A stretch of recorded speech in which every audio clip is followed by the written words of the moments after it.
And it's your boy, Roshan Gomez. You are listening to another episode of the Rumah podcast. And today in the house, a special guest, my good friend from Firl and Yamcha sessions. And I'm not sure whether you're attached to anything else. Yeah, we'll start with that. We'll start with that and we see where it goes. My good friend, Mr. MJ, welcome to the Rumah podcast again, brother. Happy to be here, right? We broke a few records, right? The last round. Yeah, our episode did pretty well. You were one of the last guests before I went on quite a long hiatus. Nice. But one of the reasons why I decided to also come back with the podcast was because of our episode, because it was a very interesting conversation. It was very long. I think it was almost 4, I think. Almost 4 hours. We spoke about a lot of stuff. That's right. Random stuff. Random, but I hope interesting, right, to viewers. Yeah, and the viewership kind of reflected. It was one of the my best, I think, episodes on the pod. That's good. So, I mean, we often talk about how Malaysia is, well, some take this position that Malaysia is culturally bankrupt in a way, right? Some take this view. And how the only things that really sell, the 3 Rs. Yeah. Right? Yeah. And aside from that, how really our politicians are our celebrities. I've spoken about this in the past, right? Mm-hmm.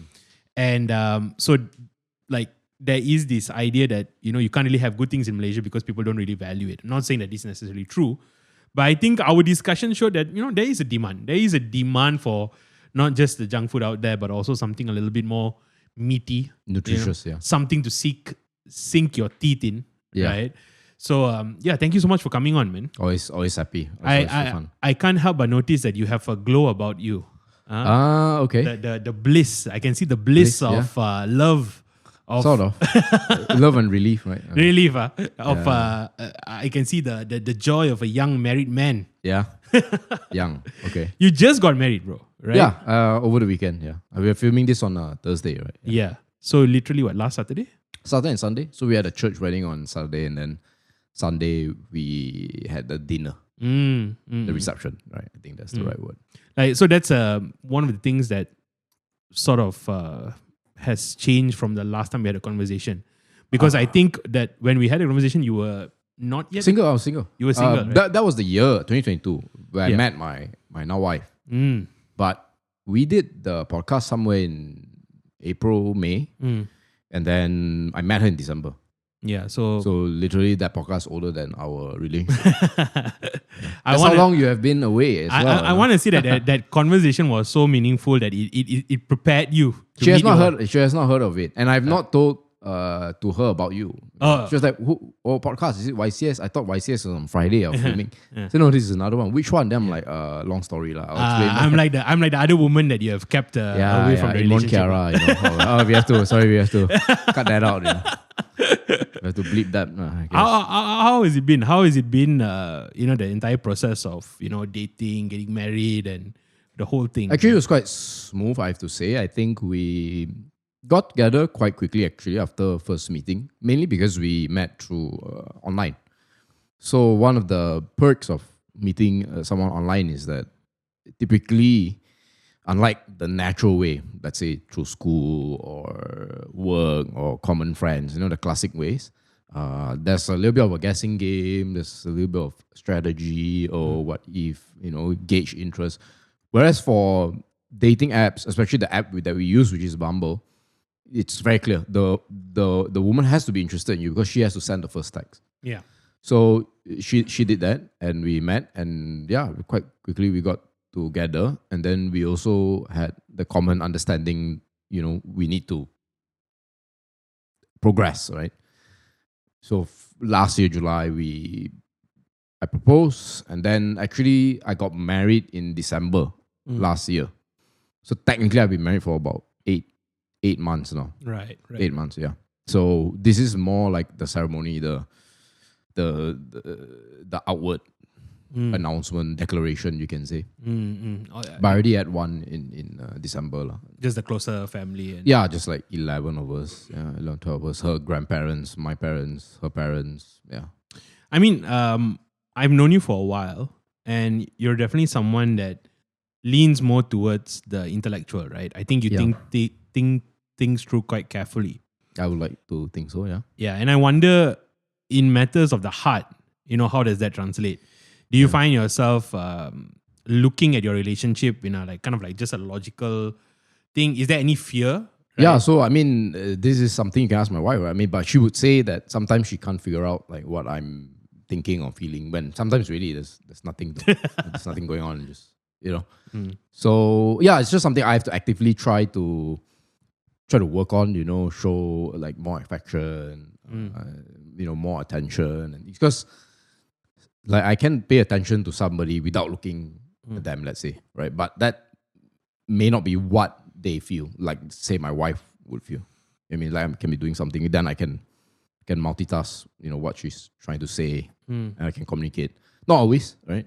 But I think I can do that. But of course, I think for women, I think it needs to be something more.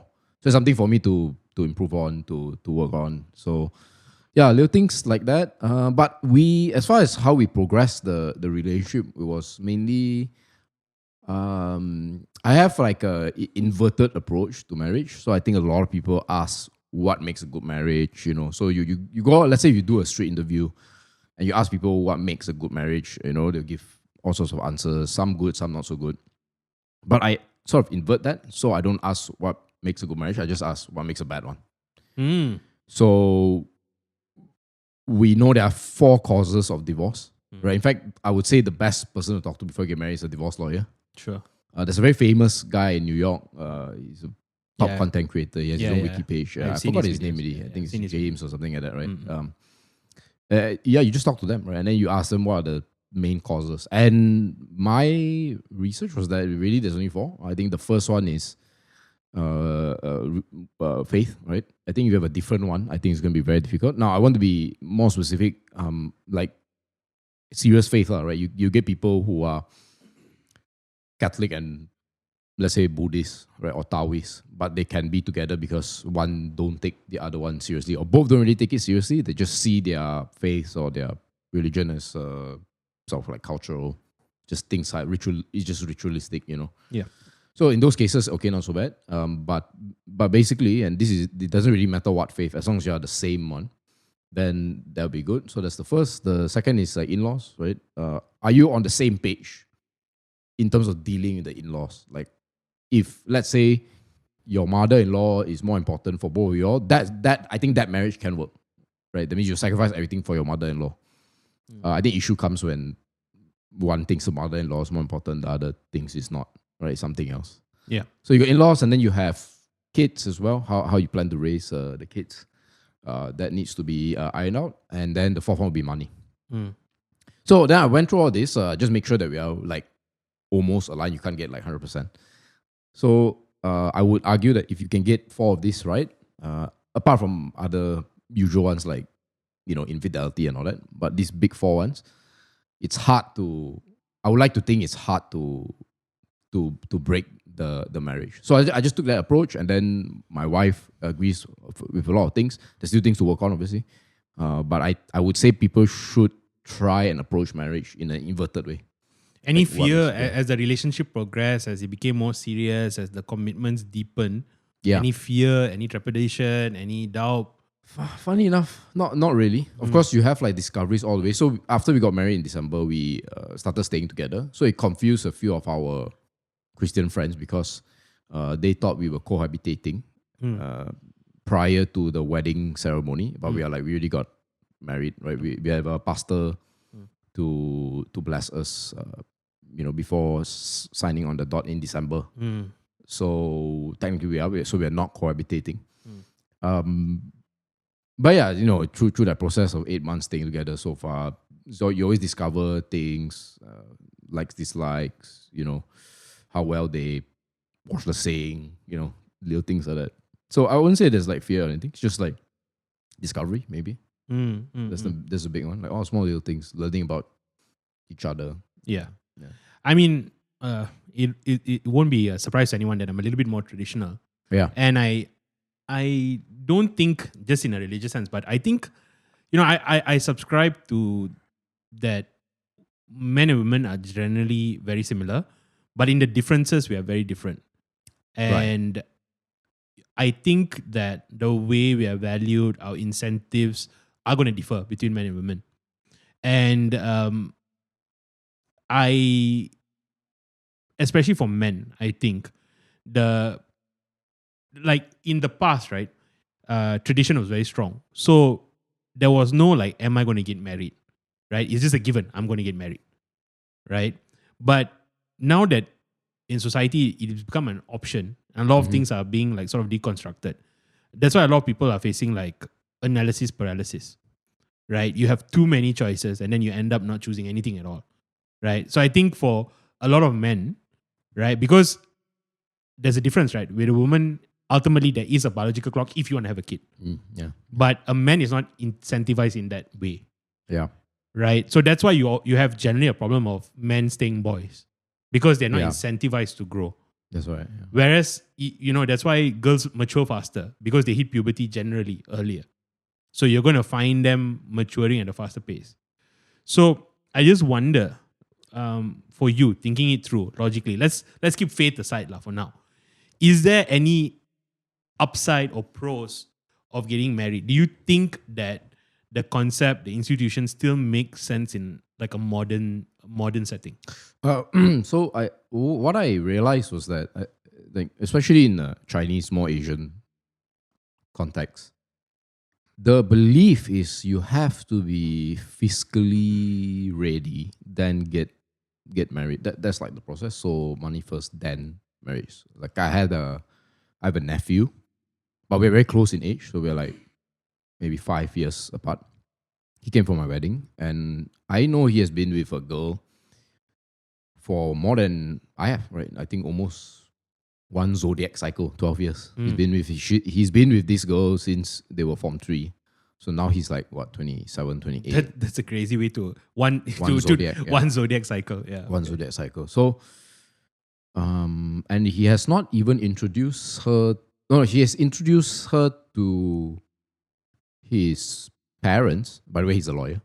And then but he has not introduced it to the wider community, like the family, right? So every day, Chinese New Year, I just kutuk him, right? Like, why? I'm that uncle, And a lot of it is because, in law, once you have to take your CLP and all that. So you actually enter the workforce a little bit later than most people. Not as late as a doctor, let's say, but generally later than, say, an engineer, finance grad, whatever. So you're saying because I'm not ready financially, I'm still seeing my parents. So they kind of want to line their ducks in a row. Then they want the stars to align, then they go for it. But what I realize is that actually people earn more money when they get married. Because now, like for guys, a lot of times we do like the bare minimum. Yeah. So if you ask a lot of guys, like, hey, if I have this like magic machine and I pay you like in this economy, let's say 5K a month, like you're doing nothing. They're like, yeah, I can probably survive for life, right? Basically, I just rent a room for 1K, 1.5, and then the rest is for fun, right? Alcohol, whatever. But then when the kids come in and all that, then the need to level up goes up. So I think the previous generation has failed the current one, especially ours, those 40 and below. I can't believe I just said that, 40 and below. And they say that, marriage is very difficult. You got to really think about it. And, they highlight a lot of the risks and a lot of the downsides and all that. And there's very little conversation about the upside. They'll say things like tradition or it's nice to have kids or, whatever. But there's nothing like, there's no punch. The punch on the risk side is very much higher than the reward.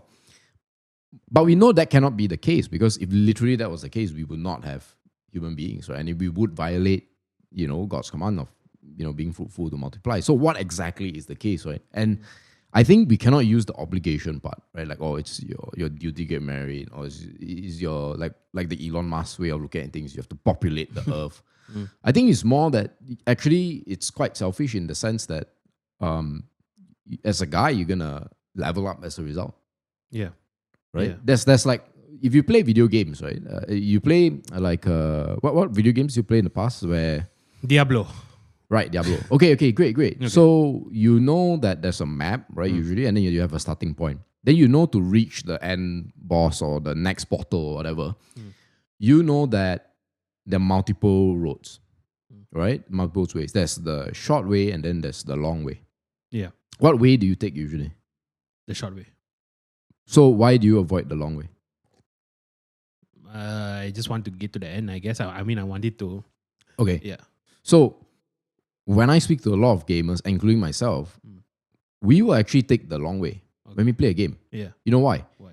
What if there's like a special Oh, device? What if I can get more potions? What if Right. I can get more EXP for Yeah. the next level? yeah. I guess I should give it by saying I'm not much of a gamer. Lah. Sure, no problem. But it's a gamer thing that when there's two paths, let's say you play Skyrim, all these, open world games, more open world games, or even RPGs. You take the longer path, which you know there's more risk, because you might get this cool item, right?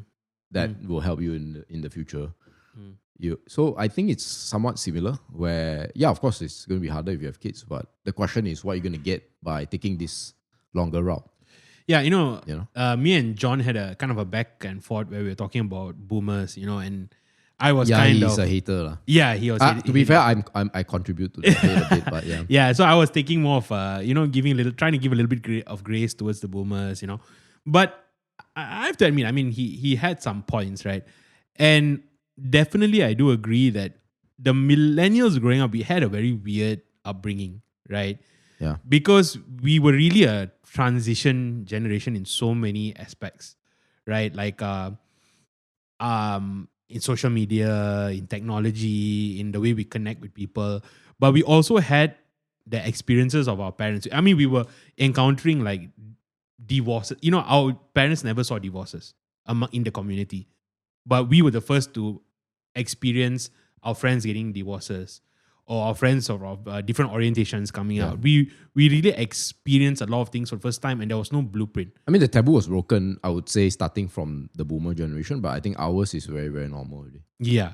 And of course, like I kind of relate to what you say, where there was a lot of pessimism, right? Yeah. So there was a lot of like, be careful, be careful, be careful, be safe, be safe. Because in some ways, they deconstructed everything and they saw the consequences of it, right? Yeah. In some ways, right? You talk about like the hippie generation, Yeah. The free love generation, and I think they did see the consequences of that. In this part of the world, I think the hippie side, I think that affected the West a lot more, especially places like Europe and the coastal cities in the US. What affected us was materialism. Yeah. For Asia, Yeah. because everything can be traced back to that Petronas ad. Which one? The famous one where this bunch of Chinese aunties, the Chinese New Year ad, they're sitting together, and then say, "Oh, what does your son do? Oh, my son is a doctor. He earns this much. The lawyer, blah blah blah." And then the last one is like, "Oh, my son is here." You know what I mean? So I think a lot of boomers place like career advancement, call it worldly pursuits, a lot higher than what is essentially a children, which is a pursuit that would like outlast you. Yeah. Right? It's not eternal in that sense, but it will outlast you, right? So it's thinking of the next generation. There's very little emphasis on that. Yeah. So my dad has never sat me down, you know what? Children is like this, you're gonna get this and all these perks, and it's gonna be wonderful. You're gonna level up as a man. Like for example, children, right? Of course, not every father is like that. Suppose you don't want your kid to be addicted to iPad and iPhones, okay? You're going to have to limit that. And when you limit that, the kid's energy is still going to be the same, right? He has an outlet. The reason why people use iPads and iPhones is because it's a pacifier. So by removing that pacifier, you have not removed the need to pacify it. So dads especially would have to play with their kids. Yeah. Because they got infinite energy and all that. Yeah. And if you're not fit, let's say, yeah, you're gonna tire a lot, right? So that is like maybe a push to get healthy. Yeah. No, so that for example, that's the thing, right? We were fed this whole 996. We were fed don't date until get married until you have all your ducks in order, and we've been dealing with the consequences of that, right? Yeah. Like you said, you get married later. You get married in your late 30s or your early 30s, let's say. There's a host of issues, right, that we were not told about. The realities anybody can check this out. Fertility rates are really affected, right? Once you hit your 30s, especially for ladies. Yeah. I mean, I think I remember reading something about like Jennifer Aniston. Like when she decided to freeze her eggs, she realized that, oh shoot, the majority of it has been depleted. And so she didn't have enough for a good sample. I think the math works out to be by the time you're 30 as a woman, 90% of all the eggs that you could ever produce in your life is gone. Yeah. And then by the time you're 40, 98%. Yeah. Yeah. So if you're thinking of getting kids in your late 30s, basically it's less than 5%. Yeah. And for men, the older you get, right, the higher chance your child may be born with autism, for example. Oh yeah, that's why autism's on the rise, right? Yeah. Right. So, and well, there's definitely correlation. Whether it's causation, that's a whole different thing. I think there's debate, but definitely, right, there is correlation there. So definitely getting married older does lead to these negative just outcomes. biology. And another thing you mentioned, it's so important for dads to play with their kids, right? Because where the mom provides security and comfort, the dad in a way coaxes the child to take risk and to, in a way, explore the world. Yeah, someone told me that there are two things really crucial for kids, which is the first is for skinship with the mother. The second is the dad's play, but specifically you need to do things that it's not risky to you, but it's risky for the kid. Yeah. For example, throwing them up. Rough housing. So that play is a specific thing. Like people can read up. Yeah. That play is important. And it's like settled psychology. Yeah. You know that the whole thing of like dad's like wrestling the kids, or throwing them up in the air, throwing them to the pillow. There is a benefit to children when that happens, right? Yeah. That's why for me, when I talk to my guy friends, I do tell them like, I mean, I'm not married, don't have kids, but I think like one of the things that maybe our parents, again, discipline is important, but I do think like for kids, play is super, super important. Oh yeah. And it's part of the developmental process, play, right? Playing masa-masa, right, is important for a child. It's part of that process of growing up. Touching nature, things like that, developing immunities from, the wild. Yeah. Like going playground, things like that. Yeah. Yeah. So it's just, again, funny how we were told a lot, like you said, a lot of the negatives, right? That we became so risk averse, but ultimately that leads to its own like negative outcomes in a way. Yeah, I mean, so it's always the case like that. You develop certain, like if you develop a wall, then, people can't really see what's outside the wall. I mean, it's like Singapore, right? It's a classic case. Like they sometimes they see how we do things here, they're like so shocked, wow, this was possible. To us, it's like, okay, it's normal, right? Like they make it a point to say, wow, if you go to Malaysia, you have to be so stressed. What if people like rob your car? To us, it's like, not just like make sure you be smart about it. Like lock your car. Yeah. Actually, lock your gate. They don't have to lock their gates, right? Yeah. Yeah. So it's just like that, Yeah. So that's why I asked you specifically about fear, because I think that analysis paralysis, right? There's so many choices. There's a lot of fear out there. Yeah. There's a fear of not being able to get a partner. There's a fear of choosing the wrong partner. There's a lot of fear, right? Again, we came up with the rise of divorces. So, the famous saying 50% of all marriages ends with divorce. I think that was quite a common thing we heard all the time. But there was a caveat to this really. 50% of all. Okay, sorry. I remember that stat is thrown around too much and it doesn't fully tell. It's an old stat lah. Like I said, I think I heard this when I was a teenager. I don't know whether it pans out now. Yeah. But the thing is, I don't want to say that, it's a degradation of society. I think people say that therefore, the social mores of society is, down the tubes. But I don't think so. I think what divorce does is it just reveals what actually is the case. Because so many times in the past where divorce was taboo, people were in effect divorced.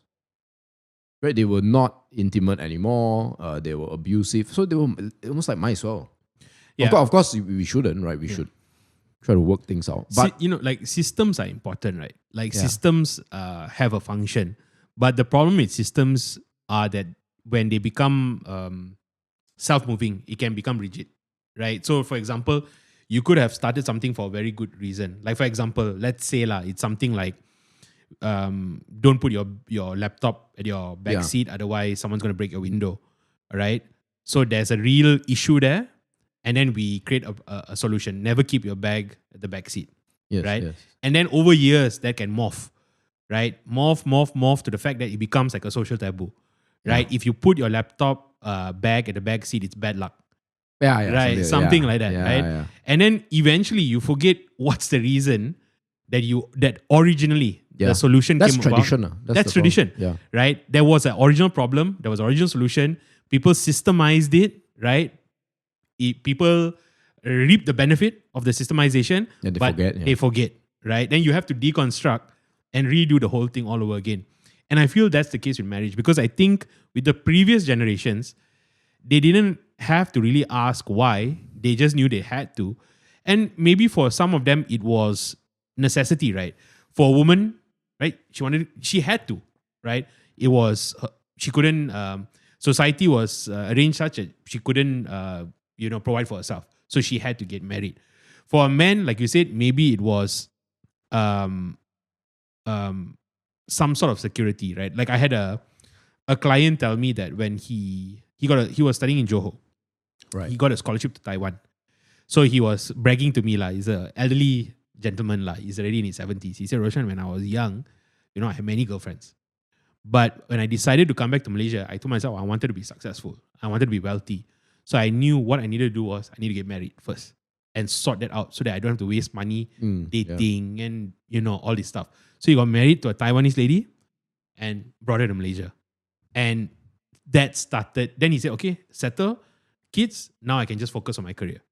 And in fact, that's what you get a lot. People say that once you have kids, you're more incentivized. You will do better 100%. in work, right? But a lot of these reasons for getting married, for that stability, for that security or whatever, you don't really need it now in this generation. Like women can work, right? They can fend for themselves. Men can, you can, as long as you have money, you can buy people to clean your house, to take care of you. A lot of things can be delegated now. So I think people are coming back to this question of, do I really need to commit to someone for the rest of my life? Like, not out of necessity, but do I want to? Yeah. And I think that's the discourse, that's the question. And I think that's the nice thing about Gen Z. Because I think Gen Z is flocking back. Right? Yeah. It's true. Yeah. It's true. And I mean, Gen Zs are also getting healthier, right? I mean, yeah, they're not drinking and they're steering away from drinking, yeah, for sure. They are becoming more religious. Yeah, then people start saying, oh, they're not fun anymore. I'm like, what are you complaining? They're in the gym. Yeah. Right? My nephew is 19, 21, 20. He's in the gym. He's fitter than me. So I think that's great. No one inspired me when I was then. If you had a young guy come up to you and say, MJ, I'm not sure whether I should get married. I'm not sure whether I don't see the benefit of it. What would you say to that person? I won't really say too much first. I just get to know the person. So I'll try to figure out what the guy actually wants. And I think sometimes when they're young, they sometimes either they don't know, then they say they know, or they actually know, but they don't really know how to articulate. And then once they say what they want, then maybe try to show them how marriage can actually give it to them. But it's also important for us to know, especially based on our faith. Very interestingly, I find myself observing how the word is, basically says, actually, you want kids, don't have kids. There's a game plan. God has a game plan for either, right? People, of course, there's a whole be fruitful and multiply, you become one flesh, all that. But then, then you have Paul saying, singlehood is good, right? Yeah. Right? Yeah. So, I mean, Catholic priest. Yeah. Right? So, you have to realize that whatever you choose, that it's fine as well, right? So, I wouldn't even try to convince the person. Yeah. So you're saying that there are actually multiple parts lah. That marriage may not be for everyone, that everyone has their own calling in their own way lah. So you're saying that this guy who comes to you and says, I'm afraid to get married, that maybe they're not meant to. So there is the advice that is general, and then there's the advice that's specific. So in your case, when it's a specific case, I would just actually sit down and actually say, okay, like, what are you up to these days? Like, what do you want? What have you been thinking? Yeah. What content are you consuming? I just get to know the person and just form a, it's no difference from a sales pitch, right? I mean, the rule one of sales is to not sell me this pen, is to ask, do you need a pen, right? Yeah. So I'd figure out all these more foundational questions first. But then the general advice I would say is that, I think more people should be getting married, provide some sort of stability. It obviously propagates genes and, all these things. Yeah, as a general advice, people should get married. In fact, it is very harmful. Like, I just needed to bring this up. The Catholic Church had a lot of gravitas, right? Until the Reformation. But there was a lot of gravitas for the Catholic Church. But one issue socially that it caused indirectly is that all the brightest and the best became priests. Yeah. So what happens is that the gene pool started to die out, and you get dumber and dumber and dumber, and then suddenly you get all the smart guys are in church and they are all wifeless and childless, bar a few, people who broke the rules, and you got Europe in like essentially the third world equivalent back then, right? Yeah, I mean, it's So it's a not a little bit more criticism. complicated than that. It is more complicated than that. But the point is, there's general advice, right? So in this case, like if let's say we are back in medieval Europe, and I don't think everybody should be priests, lah. I'm just saying, right? Yeah. In fact, I don't think there should be a super majority of people who should be priests as well. You can work in the church, but not everybody thinking you should be a priest. The same way, we should look up to celebrities today, Sure. and become like them. So general advice is, I would convince generally the population to get married, but specific is very different. Because it's not only marriage, right? It's even having kids. Yeah, that's the other question. You even have an option. Like, whereas in the past, you hooked up, you roll the dice, right? But now, for many people, it's a choice. It's a choice whether to have kids. And for many people, when they do like cost-benefit analysis, they tilt towards, no, the cost is too much. I'm going to wreck my body. It's a huge investment. And there may be no dividends at all from having a kid, except for the love and affection you get for maybe the first 12 years, right? So there are many people who opt not to have kids. I mean, it's increasing. So if you think about it in terms of purely just like material or let's say secular cost and benefits, SWOT analysis. yeah, it's quite easy to come to the conclusion that you shouldn't have a kid. But that's why faith comes in. And if you look at the stats, I would say it's almost unanimous, where whatever society you say where the TFR is really low, if you split between religious and non-religious, you can see the religious people are the ones really pushing. Yeah. They're tanking it, right? That's why you see... I would wager that even divorce rates are lower among religious couples. I would wager. Yeah, I don't have the data I will prove, but I would wager. Yes, though that is the big asterisk is that certain religions don't even allow it. So that's a different discussion. But generally, religious people give birth more. Because I think there's a sense of, again, the be fruitful and multiply spirit. And they have the same, like, it's like, why does God have to create human beings? Doesn't need human beings, right? So a lot of people say that it's God is wasting resources by doing that. But you can't waste resources as a God who is infinite, right?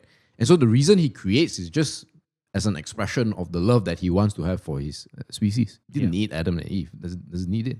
So I think it's very similar for children. The reason you get that is so that you can then pour out, love for another human being in a different way than just your wife. Of course, you can just argue, well, why not just stick with your wife? Yeah, sure, but you can have kids. And I would say there's a second, like, spiritual reason. It's actually a second chance at your life, right? It's a lot of all the mistakes that I made. Now I can sort of create a new human being where, I can ensure he or she does not make that mistake. Or you could propagate it lah. Yeah, you can make it worse, double, right? double down, make it worse. As with anything good, Yeah. it can be bad, right? Like Yeah, it can be corrupted for sure. Mm, But we don't say because it could be corrupted, therefore we don't do it, right? Mm. So I think it's similar. So I think what is good about sort of the increase in materialism is people are then, like you said, deconstructing and then asking, okay, so why do we even have all this in the first place? And I think only, the Judean Christian faith has this answer, Yeah. which is that it's more than just Yeah. the practical side of things or whatever. There's like a higher duty or calling for this. Yeah, that's why to me, I think I'm not afraid. And I think it's a good thing when people question. Yeah, I subscribe to that famous quote from Socrates, right? An unexamined life Yeah. is not worth living. Because it's scary how many people run on autopilot. It's really scary how many people run on autopilot. So I think things like COVID, for example, it was a good disruptor because it got people really questioning, like, what? Tell me about it. Yeah. What am I here for?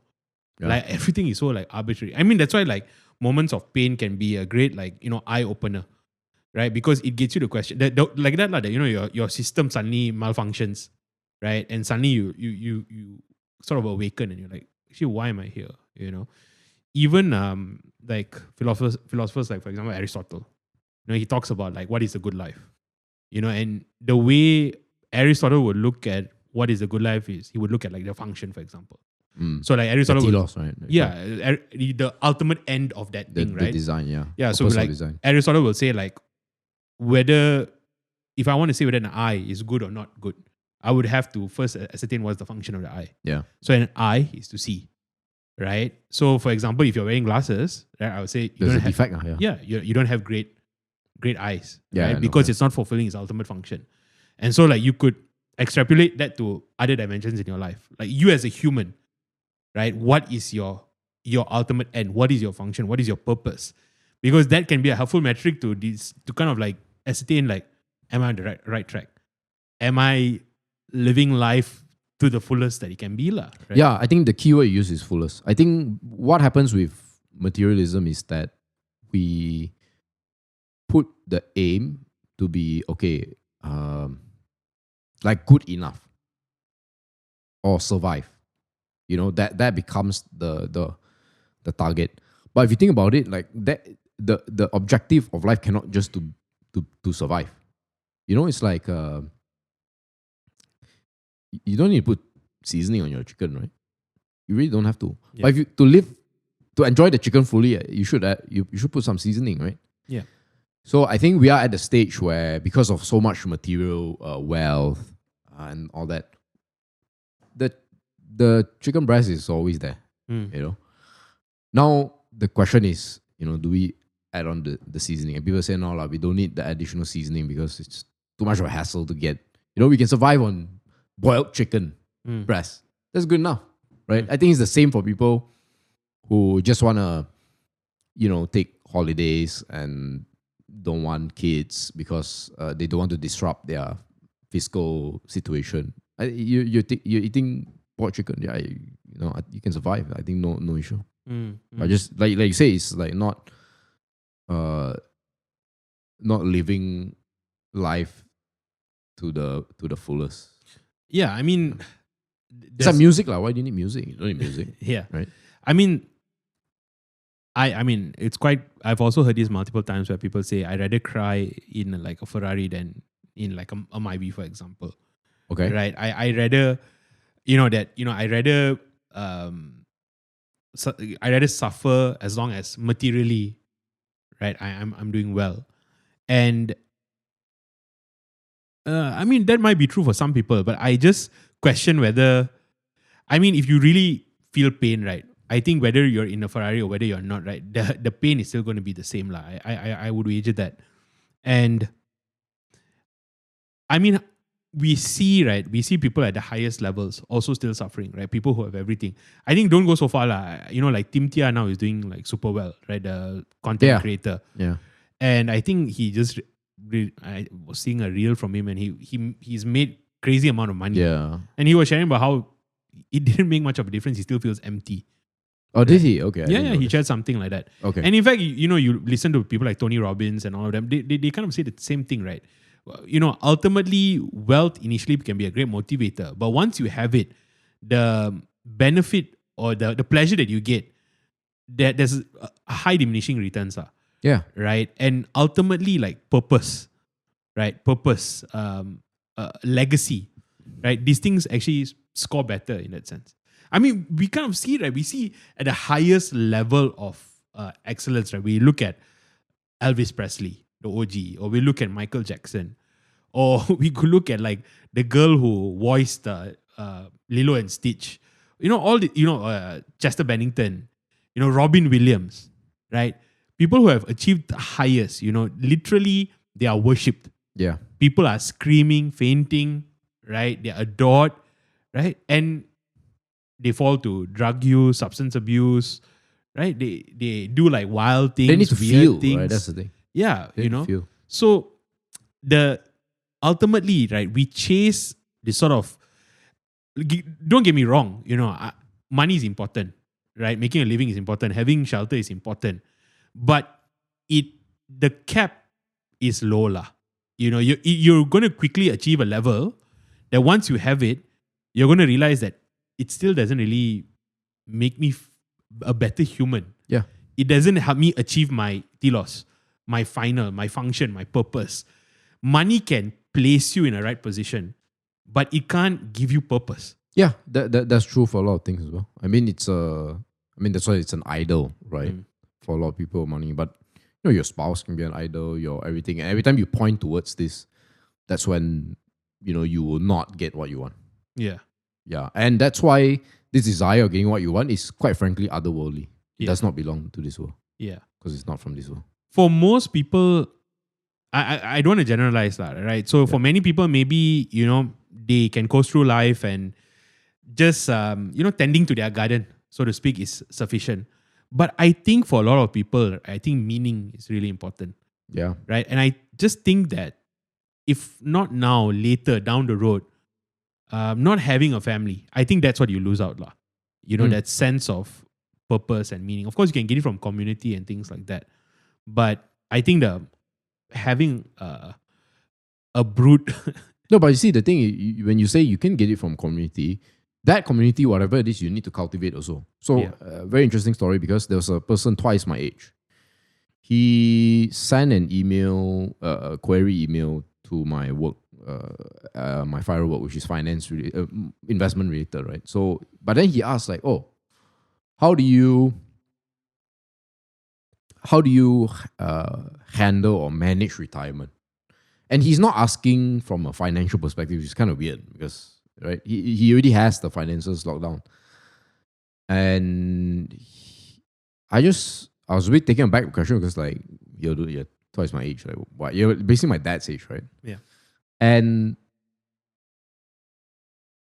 But I took the opportunity to answer him, by looking at my dad. And I realized that my dad is somebody that always spent his weekends, even when he was working, with friends, right? So then now when he retires, he's really 4 years into retirement. He doesn't suffer from loneliness or boredom and all that because he already cultivated that community when he had a family, when he had work, right? A lot of people who are asking this question, I told that this person who emailed me, sure, you don't have a family, but what makes you think you're going to get it from the community when you have not even like reconnected with old friends? You don't serve in church, for example. Or even if you, by bad luck, you can't get children, have you cultivated a relationship with your nephew, if you have any, or anything?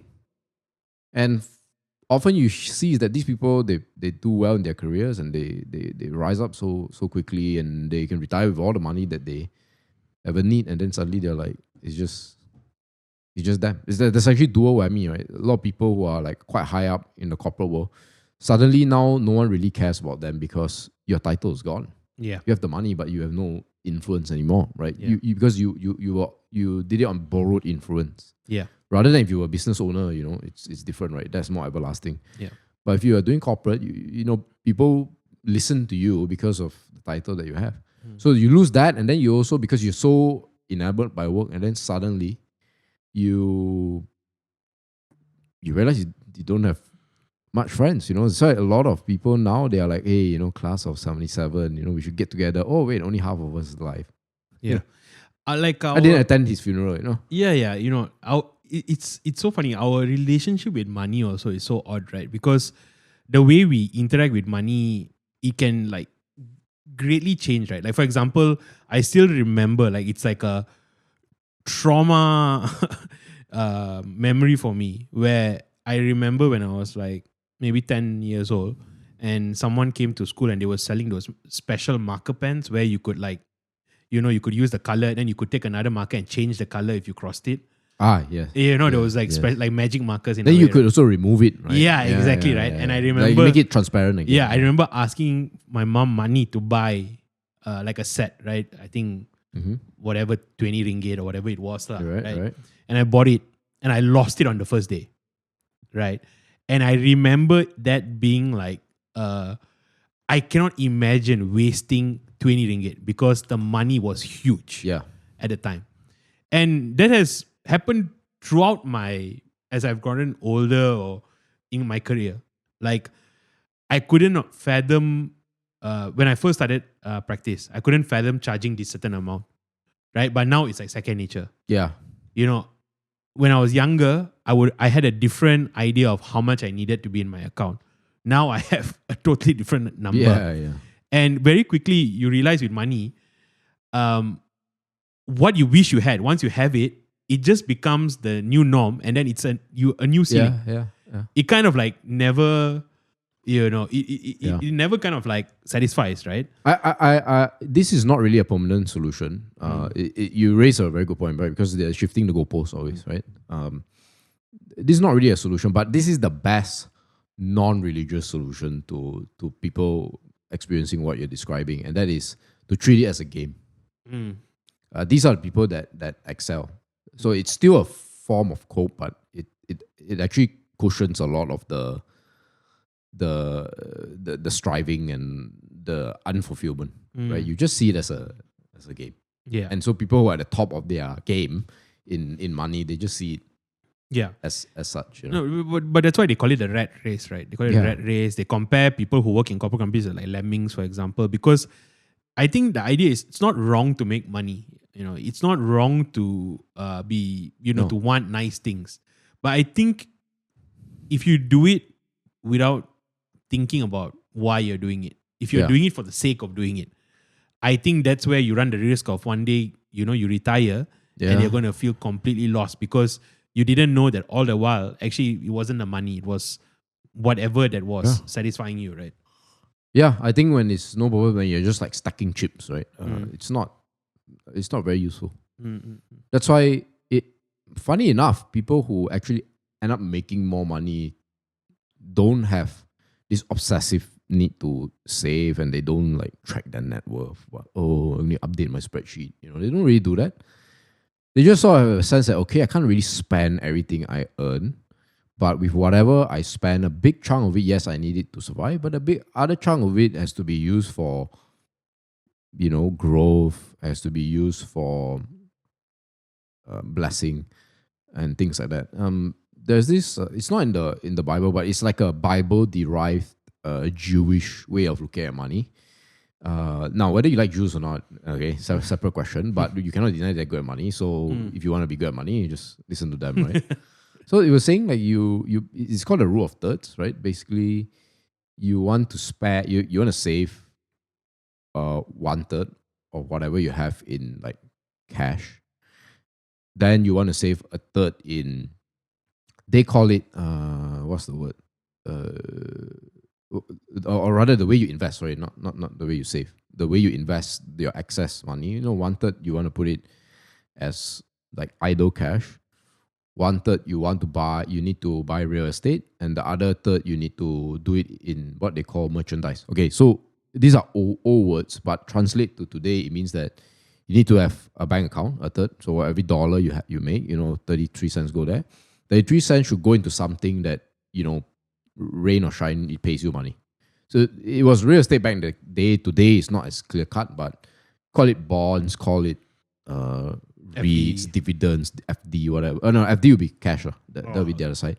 And then the final third would be, I think we had this discussion, right? Like, Then the other merchandise. This is the high risk one. This is where it's an investment. It's not just like it's not just buying the next Tesla or Nvidia. I'm talking about your own self as well. Like maybe a upskill course, learning AI, spending money on tokens, Claude, in a modern context. So each, and they all kind of like talk to each other. So the reason you have cash, maybe you're not earning much in cash, but this is when, bad things happen. So then you can use the cash to buy stuff. And then, yes, this one is very good. Real estate is very good, but it provides stability and consistency, but then it's not very liquid. So in times of trouble, you can't really like get rid of it and sell. But it provides stability. And then you got the other one that provides you with the chance of, astronomical returns. And we see this throughout, like how, say, King Solomon did it, right? He would have land, he would have a lot of gold or sitting God knows where, but he will also take risks, like for example, trade relations with neighboring countries. That's why in the Bible it says that this is a person where all the nations would pay respect and all the trade would flow through him. It's inherently risky, right? It's another country. Who knows whether they are able to pay and commit, to whatever relations, trade relations. But he had this, right? And then he became, some say the wealthiest ever.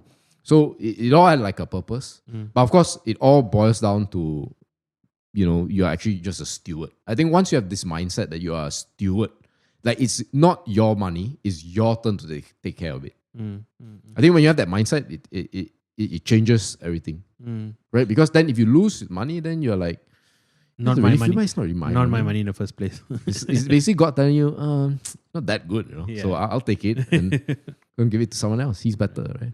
So when you have that mindset, and that's why I say like it's a bit like a cheat code when you have the faith that we have, because this concept you don't really get it elsewhere. It's like it's not your money. It's because your turn. I mean, you are in the investment world, and it can be crazy, right? Because I mean, you take like you can split hairs going crazy, like, because you can always look back and say, oh, I had the Apple stock, if only I had kept it. Or you can say, oh, shoot, I bought Adobe. I put in 500,000 in Adobe, and Claude just released something that could do. You can always like question lah. Or something may be going up, and then you're like, should I sell? Should I sell? Should I sell? How long do I ride this? Or something may be going down, and then you're like, should I buy? Should I buy? Or is it going to go down further? Right? Even now, I think like the market is in a way in a very weird position. I've only recently started to read up a little bit more to try and understand. Yeah, thanks for coming on to the program as well. You should interact more. You should just chat, because very bright people having a chat in so I've signed up for Firl, so I'm trying to learn a little bit more about, especially the Malaysian context, right? So I'm just dipping my toe in the water, so to speak. But I just wonder, to me right now, I feel like the market is in a very unique position. But I don't know, is it because that I'm just coming into it? Sure. Like I wasn't really delving into the markets when like COVID or during like, I don't know, the Iran war, like, is there always a fear like, oh, the market is looking bad? Is there always, because we tend to be more sensitive towards negative outcomes, right? Yeah. So to me, looking at it, it really looks like the market is going to crash. It really looks like that. But I wonder how much of it is just fear, or is that a genuine, there's good reasons to be careful about putting money in the market right now, things like that. Because some people will say, this is the time you should put in your money. Sure. Some people say, no, wait until the market crashes, then put in your money. Things like that. Right? So notice if we go back to the conversation about the rule of thirds, it will make this question either irrelevant or it becomes a game. Right? And because if you have that rule of third strategy, it doesn't really matter how the market goes. Let's say if you're buying at the top now, but if only 1/3 of your wealth is in the stock market, let's say it halves, it means only 15% of your wealth, 16.5% of your wealth has has down. And this is unrealized, right? It could go up, after a while. So it doesn't really matter, right? You still have your stable investments paying you. You still have cash. So you just basically diversify your portfolio lah. Diversify in this specific way, yeah. Because you can diversify in the same thing, right? You can just, I plant red apples, green apples. Yeah, I'm diversified, but they're all apples. You know what I mean? So that's a different conversation. But you want to diversify in the nature of investments. Yeah. And by no means are we giving Of course. advice in terms of what people should be investing in. But what do you think when you are reading the news on a daily basis? What's your assessment of the market? So one thing is for sure is that we are experiencing this thing called K-shaped economy. So for those of you who are not aware, I mean, people always talk about, are we in a U-shaped economy? Are we in a M-shape, double, people have all these terms, right? Basically whether it's going up or going down. But it's actually K-shape where some people are reaping the rewards disproportionately versus the rest of the economy. So the way to think about this is not an answer, but the way to think about it is ask yourself, like, what is happening socially right now? We know people are not having kids. We know that people are aging. All the general trends which everybody can pretty much know. So if people don't have kids yet, a lot of these rich people have money, which again, just to tie back into the previous conversation, people say that once they are rich, they have kids. Not true. Okay. So that's why, for example, for me, I invest in collectibles or like trading cards. Because I know a lot of people, our generation, we don't want to have kids. And also because real estate is too difficult. But at the same time, because we now don't have, we can't be bothered to buy a property, or it's very difficult. But we have excess savings, right? We are basically a generation where we can save enough for working professionals, educated and all that, to be okay, to pay basic rent, assuming you don't stay with your parents and you can afford a decent car, right? Local car, let's say, or even, slightly better, and have some excess. Yeah. But then this excess is like not big enough to like buy a house. So if I can give numbers, for example, I think most working professionals, even mid-career, they have every month anyway 2 to 5 extra 1,000 ringgit, to do something. They have no kids. But 2 to 5,000 ringgit can't really get you a house in the place that you want. Yeah. You can Seremban, there's always, right? There's always that option, right? Or some other state, but it's far away. Sungai Buloh. Yeah, Sungai Buloh. That's possible. But then 2 to 5,000 ringgit is still a lot, right? Like you can do stuff with that. And that's why, for example, I buy trading card games. That's why people spend on like bags for women, makeup, holidays, God forbid, OnlyFans. Yeah. Right? Because these are within affordable range. So we are in that economy right now. And so when you follow this trend, okay, what companies or what industries are going to do well? Yeah. So that was good advice that I got as well. They said rather than speculating as to how the companies are going to do, like you go old school and look at what the company is selling, right? So like I think a friend told me, like, you just go about your day and look at products that you use yourself. And you see whether if it gives you value and you are confident that it gives others value, then that may be a company you would consider, or industry that you would consider investing in. Yeah, that would be a starting point, and that would be a lot more useful. Yeah. And I tie back to the word, right? Because a lot of people ask the questions that you ask, right? Naturally. In fact, the questions you ask are the sort of topics that usually newspapers will sell a lot, or articles or whatever, because it's about, is the crash coming? Trump this, Trump that, interest rates, war, election, China, whatever, right? And I'm always reminded of the verse, right? I think it's Ecclesiastes. I can't remember what, right? If the farmer who looks at the weather all the time don't plant the seeds. Yeah. So one of the funny things as I began to read as well, it's we get really focused on crashes, but we don't realize that it rebounds.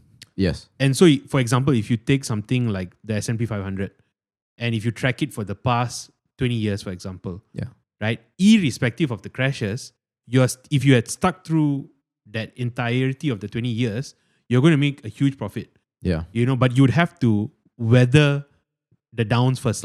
Yeah, but you see, right, this is not what I believe, but let me play devil's advocate Sure. by being a perma bear. We call it a perma bear, or I use the word panican. Someone Sure. panics a lot, right? You say, oh yeah, but the past 20 years, was a good time because the US was the dominant force. But now, the world's changing. The US is becoming weaker. They're losing their dollar currency status, and then so you only talk 20 years is just a medium term cycle, right? But if you look at 100 years, the reason why the stock market has done well is because 100 years the US have been there, but their time in the sun is now over, right? Just like the Brits. And the change is coming. So you cannot use, past performance is not future performance. And my thinking is that maybe not. The US will experience like a Japan style flat line, right? It might, but at the end of the day, I go back to that farmer analogy. You can predict whether a storm is coming or whether there's drought and all that. But the question is, do you know what to do when it comes? Yeah. Most people spend so much brain power figuring out if a crash is coming. Yeah. But I always ask them this question, like, what will you buy when a crash comes? Yeah. What is your grocery list? This is the word that we use a lot in Firl. What is your grocery list? Number two, it's very difficult for you to predict these crashes. But even if you can, how much is it going to crash? Yeah. Now, you might say, well, since 2008, it crashed 50%, therefore this round is 50%. How do you know that? COVID, it crashed 30%. 1987, it crashed 22%. The Great Depression crashed 90%. Yeah. So even if you can figure out how much is going to crash, you have the other complicated matter of figuring out how long it will crash for. COVID crash was only 2 to 3 months. The 2008 crash was 18 months. The 2000 tech crash was also about thereabouts. And the 1929 crash was 4 years. 1987 was 5 months. So you are trying to figure out something that it's the same. Whether you're predicting there's a rain, how heavy is it going to be? How long is it going to be? Is it acid rain or normal rain? What's the point? But had you spent more time learning how seeds work, learning how to plant, right? Okay, maybe I plant seeds in this area, and I plant seeds in another area, and I plant different types of seeds. Some seeds do really well when it's sunny, but more fragile. Yeah. I'm not a farmer, so I'm just using this analogy just so people understand. If you had that approach, you are ready when the sunny days come. But if you're obsessing over the rain, you're like, yeah, okay, well done, you predicted the rain. Yeah. Then when the inflection point come or rebound, to use your word, you've not planted any seeds. So it doesn't matter. Suddenly the sun comes out. Yeah, fantastic, you did the rain. But the other guy who, okay, maybe his plantation got destroyed a bit because of the weather, but he has seeds planted, you don't. Yeah. I follow this content creator called Alex Hormizi. Oh, he's great. He's great. I find him so helpful, especially as a business owner. And one of the things, and a lot of things that he talks about has challenged my worldview, right? In terms of how we value services and how we value what we do, right? Whether it's a service or a product that you sell. And he talks a lot about that. A lot of what he talks about is value adding. And so he says essentially this, your main focus should be upskilling yourself. Because whatever happens, let's say in market crashes, in this context, the value is not going to change. Your value is not going to change, 100%. like you said, right? Because even if the market crashes, you are still going to be needed and you're going to be able to steer the whole thing. But if you put all your eggs in one basket and you're looking for a quick way out, right, then you're going to be really afraid because if it sinks, if you're just relying on luck, right, or prediction. That's a fickle mistress Yeah. that it can do you dirty at any moment at any given time. Yeah. In a weird way, I think people try to predict things like that, there's a little bit of a God complex. Because this thing is a very complicated thing and you think you can figure it out. And I don't think most people can. Just because a few can, like, how do you attribute their decision making, right? Luck or not, right? Yeah. And just on your point about value adding, Warren Buffett said something very similar.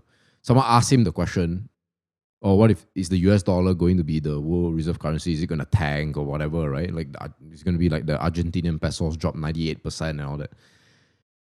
And he say, well, you know, if you're a good doctor, if tomorrow suddenly the currency becomes seashells, people are still going to pay you seashells because you're a good doctor, right? Yeah. Or if you're a good lawyer, it doesn't matter, right? Yeah. Whatever the currency of the day, the flavor of the day is, drop 98%, whatever it is. Yeah. You have a skill and people have that in demand. Yeah. Right? I think if you use a medieval example, if you're a good blacksmith, who cares whether whether the French are doing it or whether it's silver or gold or copper or whatever. You are a blacksmith. Or you could have your kingdom conquered, invading army. Well, they're going to need a blacksmith. Yeah, they won't kill you, right? Unless they're insane, right? Yeah. But they're like, you know what? We'll keep you alive, right? Yeah. So be, in that sense, hard to kill. And that's, I think, Hormozi's message, Warren Buffett's message. That's have a skill. Actually, that's a great line. Be hard to kill. Yeah, be hard. And but you see, again, I want to tie back to the faith, right? Like that has always been how, you know, wealth building has been seen, right? It's you're doing something, like money is just like a physical certificate that you have done good, typically lah, okay? We have done good for another human being. It's basically when I have this dollar, I'm basically telling you, you don't know me, you don't know what I do, but you know that I've done something for a fellow human being. This is the certificate. And that's proof. And therefore, whatever service that I'm trying to get from you, I give you this certificate, and then I'm like, okay, good, you've done something of value to a human being. Therefore, I will now give you this thing in exchange. That's what money is, right? It's just it's a piece of paper. That is how that's the biblical way of looking at money, and that's how a lot of the economy. Of course, there's corruption. Of course, there's just like anything good, right? There's cases, but yeah, if you like today, if you paid me money, like you bought my program, I know whatever you paid is because of the good work you've done in law. So therefore, you know what? Well done, Roshan. Here's access to the program. For example, I know for sure you've done it. How long have you been religious? I mean, technically, since I was a kid, so I've just been a churchgoer, you know. Churchgoer, but would you say that you were faithful? Or like awakening, maybe like 17, 18. What spurred that on? Was it an intellectual thing? Was it an emotional thing? I don't know how to explain, but I think it was like a debate about God or something like that. I think it was Christopher Hitchens, I think. Yeah. Then I knew like, oh, okay. This is how people thought. And that's when you go in the rabbit hole of, you know, learning how to learn. I just ordered arguments. a book by Christopher Hitchens. Oh, yeah? Funnily enough, yeah. Yeah, a lot of things he said was actually coming true, especially in terms of what's happening in the West more. Yeah, I mean, we may disagree with his worldview, but you know, no one can. I mean, I think no one will deny what a great orator he was. You know. Yeah, I mean, new atheism is what they're realizing. First of all, they're dying as a group. But what they're realizing is, I think Dawkins said that day that, man, I would much rather have a like Christian society than, or at least something that's the shell. I want the shell at least to be Christian rather than something else. Yeah, I mean, Dawkins now calls himself something like a cultural Christian or something. Because secularism has failed. Yeah. It's just abysmal. Yeah. Right? Because they kept saying that society is going to be better and less insane once we get rid of all the witches and the priests and all that, right? And then they're like, no, you just replace them with blue hat priests, you know? Yeah. So... But you've always you've always given me a Catholic aura, to be honest with you. Really, yeah? Yeah, man. Well, technically, I go to an Anglican church now. Oh, okay. So we are the most Catholic. Similar, yeah. You know, Anglican, I found that, I actually asked, like, what exactly is Anglican doctrine? And I feel like flexibility is the answer, you know? So if you attack, like if you say we have a high view of scripture, we do, but do we go all the way to like sola scriptura, like small y, yes, but small y. We believe in church authority, but do we accept the Pope? No. But we respect, and we are like, yeah, he says some smart things every now and then. We believe in, what's the word? Do we believe in infant baptism? I don't think we believe in infant baptism. But we have a high view, like we don't mind like statues and pictures. Yeah, you all venerate. I think you all have devotion to Mary. We are a bit like a Swiss Army knife of this Sure. umbrella. So yeah, I guess so. Right. So before you went Anglican, you were going to what? Oh, I was at AOG, so it's like Right. it's like a branch of Pentecostal AOG. I was at Glad Tidings. Right. When it was Glad Tidings, and then I ended up at Victory Center, which was a branch of Pentecostal. It's called Foursquare. So now I'm at HTBB, right, which is Anglican. Yeah, I mean they're famous for the alpha courses and all of that, right? Yeah, so I feel like they're the one group that has adjusted the best to modernity. And yeah, they're very I don't use this word in a negative sense. I think they're very flexible doctrine, and their approach is like, if you don't know, then you don't have to commit, but at least get some of the basics right, and then explore as you wish, That's my experience. And what has Christianity done for you that's been beneficial to you?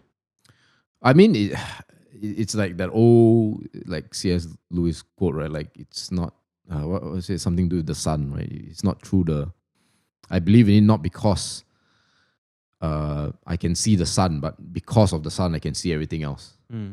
I think that is one huge benefit, right? Like for example, I follow this pastor. He's passed on now, Tim Keller, right? He talks about idolatry, and he's a master at it because he is a pastor in New York, right?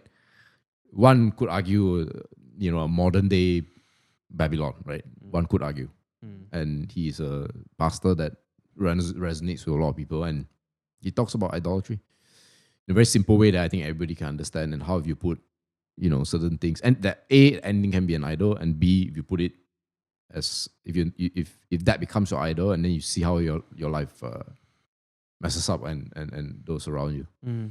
So it's a very long. I can't go into everything, but I would say if I can give one term, I would say it's everything. It's a framework for you. I mean, I think it's more than that. I think it's an entire transformation. Things like, I mean, it's the first commandment, right? Like heart, soul, mind, body. But it's a challenging faith as well, because it's not passive by any stretch of the imagination. It's a call to action, right? Because ultimately the call of a Christian life is to carry your cross. Yeah. Right. Yeah. And in fact, that's why Jesus talks about how difficult it is for rich people to enter heaven's gates, right? And I wonder for you, what were, if you don't mind sharing, if there are the difficulties about being Christian? Were there any difficulties? Were there any challenges? The important thing to realize is that you are not actually different from non-Christians in that you are still under the same pressures, temptations. So well, but there are definitely things that you're called to that may be difficult, right? Like for example, it could be something big like no to premarital sex. For example, you mentioned cohabiting. Right. That could be very different could be a very difficult teaching for a Christian to hold to, or it could be something small like gossiping. No gossiping. Yeah, which is such an important cultural, societal thing, right? I would say for me, it's like maybe if I may put differently, your question is what specific type of sin do I struggle with? Is that where you're coming at? No, not really about your sin, but like what, again, it's not a faith that says like you're good as who you are. Yeah. Again, it's a call to carry a particular type of cross, right? Yeah. And that can manifest in many ways, right? I mean, famously, I think Jordan Peterson, in talking about Christianity, for example, would say that he just finds it too difficult, right? He finds it too difficult, right? The teachings. And they just wonder, like, what has I mean, it's like any relationship, right? We talk about the positives, right? Falling in love is wonderful, but like you shared, right? Then there's the other side where you also have to contend with that, right? The discovery of things that, maybe you didn't know at first. or there's always the end of the honeymoon phase, Yeah. right? And I think that's in any relationship, whether it's a romantic relationship, but it can also be your religious relationship, Yeah, right? of course. It's great to like first know God. It's great to feel free. It's great to feel That's the washed. start, lah, right? That's the start, right? But then after that, like, oh, this is Yeah. getting difficult, right? This is getting tough. Like when you have to forgive someone who's hurt you, right? That's tough. In theory, it sounds great, right? But when someone has actually wronged you, Yeah. right? And you have to call them your brother and sister, and you have to want what's best for them, even though you think they're a despicable human being. Yeah. The call is tough. Yeah. It's not easy. It would be so much more easier for me to just cut this person out of my life, Yeah. right? And just, kick them to the curb. And our society is, systemized in a way that I can do that quite easily. I can just block them off everything. Yeah. I Yeah. can go to a different community. Yeah. So I just wondered, have you had any experiences like that or no? Basically, what are the struggles I've had to endure as a result of carrying this cross, right? Put it. Yeah, I would say it's always my challenge has always been to be less contemptuous. Mm. So my default is contempt. Mm. So if someone says something like really dumb or just unbelievably, out of touch, I just write the person off, for example, which is not good, right? Mm. Because people can change, and even if they don't, it's not for you to judge in that manner. Yeah. Other things would be to be more like public about the faith. I'm public, but that's why a lot of people when they meet me, they say, "Oh, I didn't know. Like, you don't strike me as a Christian." I'm like, "Oh, okay." So that's definitely some sort of message there for me to unearth. Yeah, I would say these are some of the struggles. Every time doing cell group, I would say, pray for me to be less contemptuous. Because it comes from a sense of pride, right? I mean, it's one sin, right? And when you're contemptuous all the time, you see yourself above naturally. So that's definitely a one. I mean, right now I've not been persecuted for the faith, so and also naturally it doesn't get to me. Like if somebody tries to insult or to challenge me on my faith, to me it's like, oh, okay, sure, what do you want to know? Or like maybe if I don't know, I'm someone who's comfortable saying I don't know. Right. So I don't struggle in that sense. But yeah, maybe these are some of the challenges. Yeah. I think like for me, because I'm generally quite agreeable, people will not maybe be surprised. People will be surprised to hear that. They think that maybe because I'm a litigator or they look at my nature, they will think, and I'm generally quite outspoken, they will think that I derive pleasure from confrontation, but actually I'm quite non-confrontational. Yeah. And it makes sense in a court setting because it's controlled confrontation, right? So you can like kind of like there's rules of engagement, right? Exactly, right? But I think like confronting a person one-to-one or someone feeling hurt by the things that I say or the things that I advocate for, of course, I think it affects me and it's tough. I'm someone that I think my struggle is I just want everyone to be happy. I want everyone to thrive and do good lah. But sometimes doing good for someone is also being able to be real with them, right? And that those difficult conversations can be hard to have. And also, like you said, being open to also have your own views challenged and to be corrected and also to learn, right? It can be tough lah. Confrontation can be tough for me lah. Right. Yeah. And again, it's Christianity is funny because it's not like Buddhism or Hinduism. Yeah. Right? There is an evangelical component to Christianity, to Islam. Right, which is kind missionary, of like the word it's is, missionary, right? Compared to Buddhism and Hinduism, which can be very personal. You really can get your type, your flavor. Yeah, I mean, if you compare side by side, but I would say there is like very indirect missionary component because really missionary, what's the point, right? Is to basically say that I have something better than what you have, but here you can have it too. Right? It's like we are part of this exclusive club, but anybody can enter as long as certain conditions are met, right? I would say with like pantheistic faiths like Buddhism and Hinduism, especially Buddhism, they would have very faint ways of telling you that what they have is better. So, for example, we are not a religion, we are more of a way of life, Yeah. right? They're trying to tell you indirectly that we're not that crazy, right? We're not that insane to think about, let's say, the afterlife and all that. We just care about doing good, meditating, things like that. So there's a form of like there's a form of missionary element.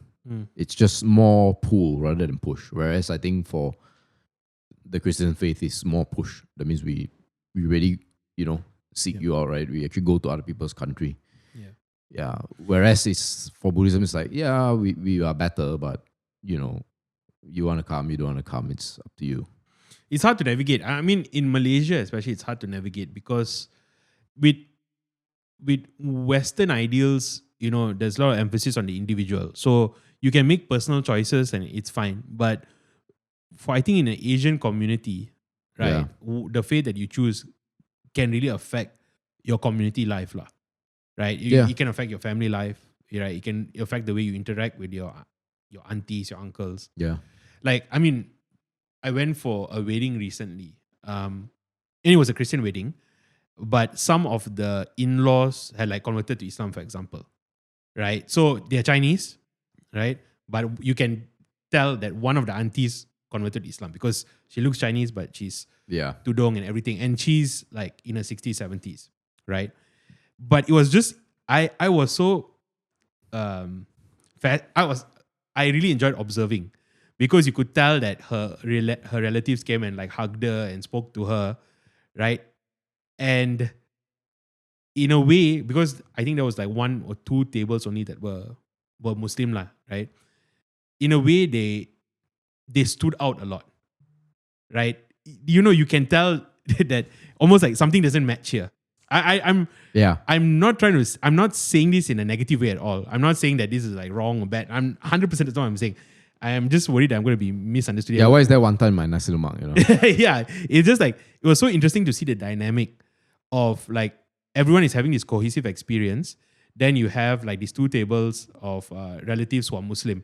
And definitely there is a kind of divide for sure, right? And of course, so the nice thing was seeing them, seeing the non-Muslim side still trying to keep them included.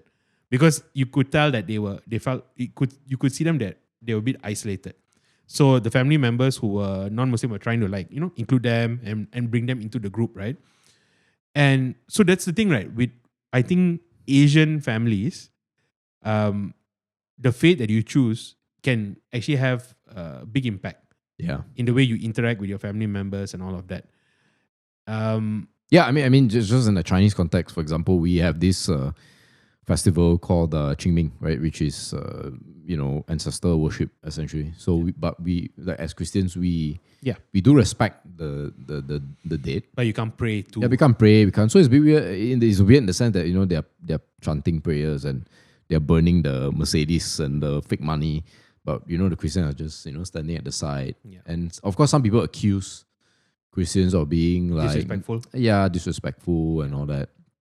So that's how it is. But I think in Malaysia, I think that's one of the one of the smaller problems for us. We tend to be able to navigate these sort of frictions a lot better, I would say. We're a lot higher tolerance. Yeah, for sure. Is it? Look, I mean, my wedding, this one is the church wedding. There were at least 10 Malays. Right. And then the pastor was like, in the name of the Father, the Son, the Holy Spirit. Sure. And then the worship song was, Jesus Christ, my King, Lord, and there was no complaints. I just feel sometimes with Malaysians, we tend to just like sweep things under the rug. That's the sense I Of get. course, yeah. And I'm always reminded by one of the values that I remember learning from Pendidikan Moral, right? Was it called Pendidikan Moral or was it just called Moral? I don't know. Anyway. The free A lah, yeah. Yeah, the free A. But I always remember the one value that always stuck out to me was tolerancy. Yeah. Yeah, right? To tolerate. And I just always, even back then, wondered that what a weird value to espouse, right? To encourage. We should learn to tolerate each other. Yeah. And tolerate and accept are two totally different things, Yeah. right? To tolerate someone means like, You're wrong, but it's okay. yeah, I'm going to bear with you. I'm going to tolerate, yeah, I totally disagree. But I'm just going to bear with you, right? Yeah. Different from accepting, right? And this I just sense that we are a very tolerant kind of culture, Yeah. right? And it's again very Asian. We sweep things under the rug, and Yeah. That's why every now and then the society will Boil. explode a bit. Then we have to pressure valve a bit, yeah, suddenly a temple is on fire, or pig head flies to a mosque, or Molotov cocktail goes to a church. Suddenly, every few years something happens. Yeah. So I think Pastor goes missing. In a way, it's the nature of things. Yeah.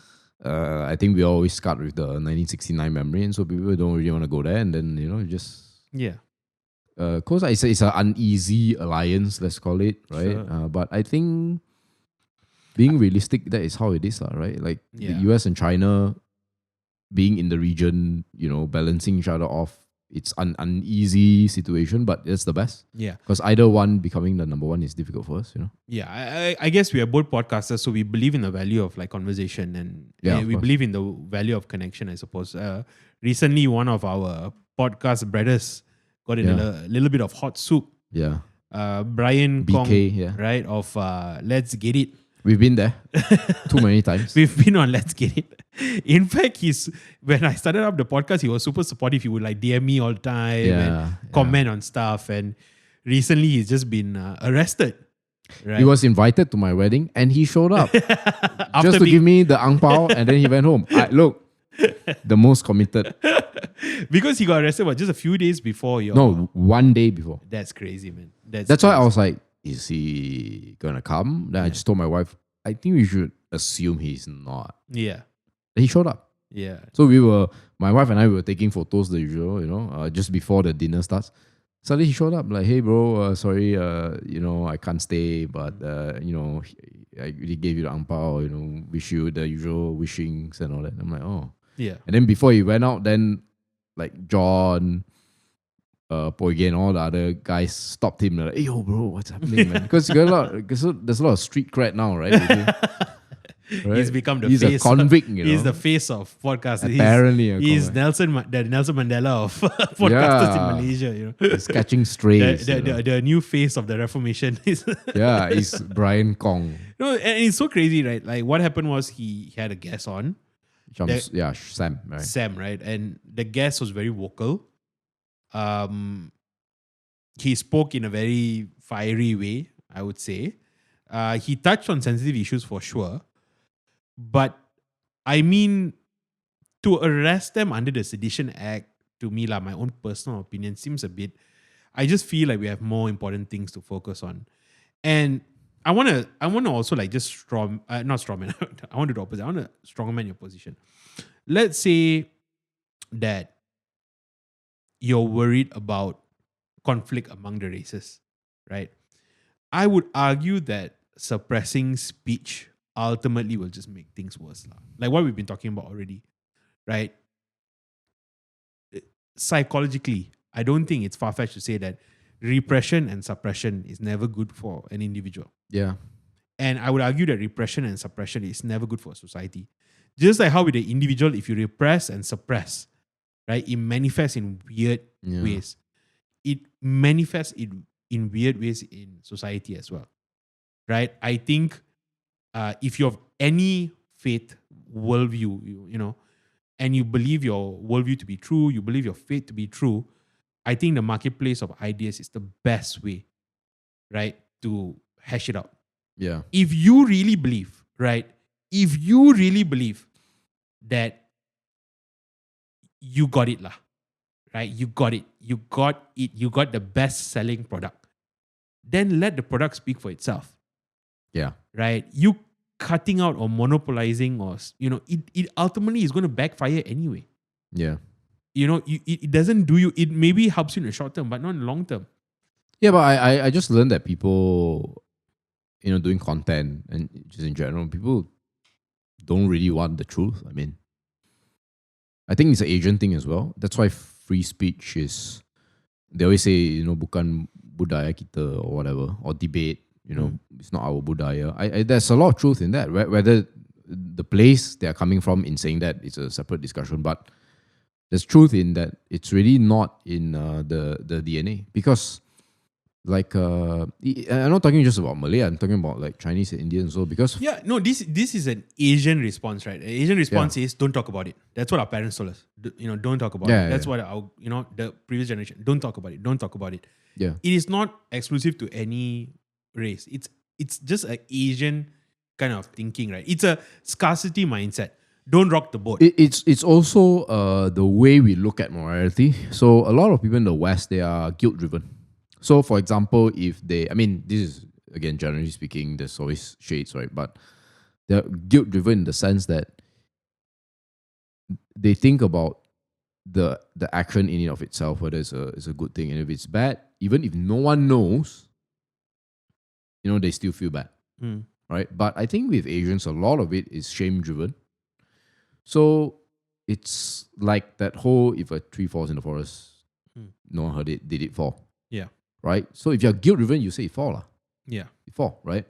But if nobody heard it, then, it doesn't matter. If you're shame-driven, it never happened. It never happened. It's not important, right? So I think it's very similar, because why debate and free speech can't really jive well with like an Asian DNA? Is because just think about the implication, right? The implication is, I have an idea, you have an idea, we contest the idea, we clash, and typically there's a winner, right? Yeah. If you look at a debate, typical debate setting, the motion is, this house believes that abortion is wrong, or this is bad, this is good, and somebody's going to lose. Or if they are going up against a good orator, somebody is going to be embarrassed. That's why logic as a thing never really take root in Asian societies, because if you're somebody who learn logic, and when you learn logic, what happened, and I did this when I was 18, I felt like I had a superpower, because it is. Because then now you are able to look at issues in a structured way, and that's why I've been told by people, and I'm not trying to toot my own horn, but I've been told by people that, you're like an engineer, or you're like a lawyer and all that. And what they don't realize is that, no, actually all I do is I just study how logic works. That's it, right? And I know how sentences should operate, what comes first and what comes last, premises and conclusion and all that. Yeah. So to people like you and I, we look at that, and that's how it should be, right? Yeah. It's like fencing, right? There's a way to poke people. Yeah. There's some areas that you don't. But what people like us need to realize is that most people are not like that, A. B, it's incredibly insulting for a lot of people when you logically take them apart. To you, it's like, hey, no, like if I take your idea apart, then you get to see the issues that you are experiencing, and then you can formulate something better and fix yourself, and it's great. Vice versa, right? You can do it to me as well. But to a lot of Asians, that's not the case. It's an insult. It's an embarrassment. Yeah, it's it's a correction. It's a face. The face is lost, to use a Chinese term, right? So that doesn't really go away, because that's like very lizard brain. Yeah. Even as Asians, you do feel it, right? Like, because it's still part of you. But I think the West is a bit different, right? That's why there they can just call people out and whatever. And I think they have a much shorter sense of the shame. Of course, it's there. People get embarrassed in the West also. But then you call people a name, you call Trump this. They're very thick-skinned. Here, that's not the case. Yeah, we just don't have this culture of, I don't know whether confrontation is the right word, but in a way there's a lack of boundaries, right? When we have a discussion, right, we can draw boundaries, and we can place the discussion where it's meant to be placed, which is, it's a discussion, right? It's a debate. Yeah. And it does not have to become personal. And I think to a certain extent, even the West now, it kind of has become a little bit. Yeah, but that's a result of abandoning the principles that originated from them. Yeah, From because call it Athens yeah, or whatever. from the Greeks to the Enlightenment, Whatever, yeah. right? The whole valuing of Yeah. that's why I mean the fact that we look at it as confrontation rather than discourse is part of the problem, and that's why we have to go to a value like tolerate, right? Because we don't know how to speak to each other, we don't know how to debate, Yeah. we don't know how we don't have the skill of in a way keeping it professional, not making it personal. Yeah. So because we don't have the tools, right, to I mean, this is a bit cringy of a word, lah, but carefront instead of confront, right? Oh, okay. I didn't know about it, Yeah. but okay. I've heard that before, right? You carefront. You're not there to break you down. Yeah. Rather, you're there to challenge your ideas because hopefully that makes you better, right? Yeah. Like going to the gym and challenge and tearing your muscle fibers makes you stronger, Yeah. and it works the same way with arguments and thoughts and ideas, right? Yeah. But if you're not willing to draw those boundaries, if you're so afraid of being looked at as inferior, then you have to resort to tolerancy, Yeah. right? You have to just tolerate the other person. But I just think that ultimately, right, so much of our problems is because we just don't know how to talk to each other, right? We don't know how to talk to That's each an other. Asian thing. That's a very Asian. Yeah. But you see, that's why I mean, from a macro view, if you look at Asia as a whole, it's relatively peaceful, right, compared to the other parts of the world. But then when you look at whole of history, the bloodiest wars are out here. Yeah, because when it explodes, When it explodes big. Yeah. So we tolerate again. It's a band-aid, right? It kicking a can down the road, lah, as they call it. Whereas in the West, it's a protest. It's all these things, and us Asians, we look at that and we say the society is in shambles, right? Maybe France, yes, but UK and US, especially US, right? They say, oh, this march or this whatever shambles, right? The entire society is now evil. But what they don't realize is that it's a pressure valve. They release.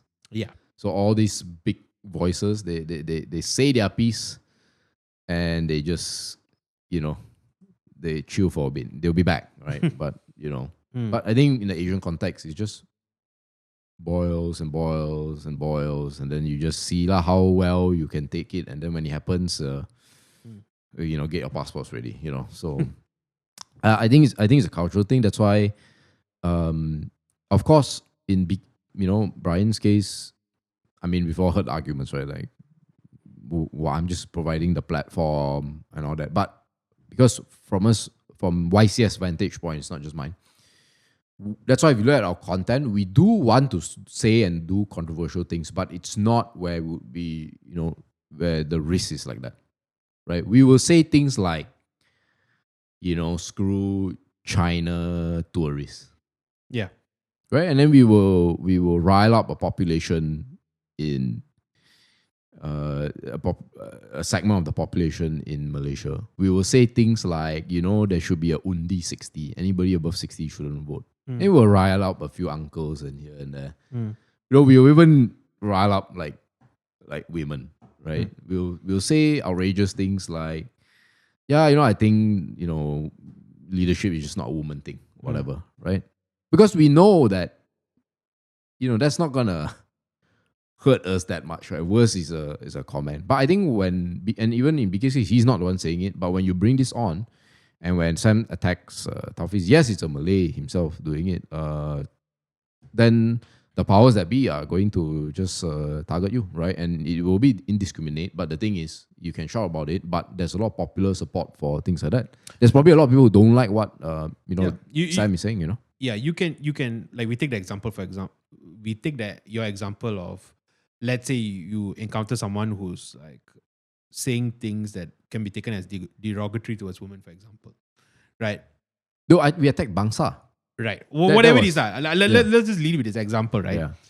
And ultimately for me, right, I would say, what is my goal here? Right? This individual is part of society.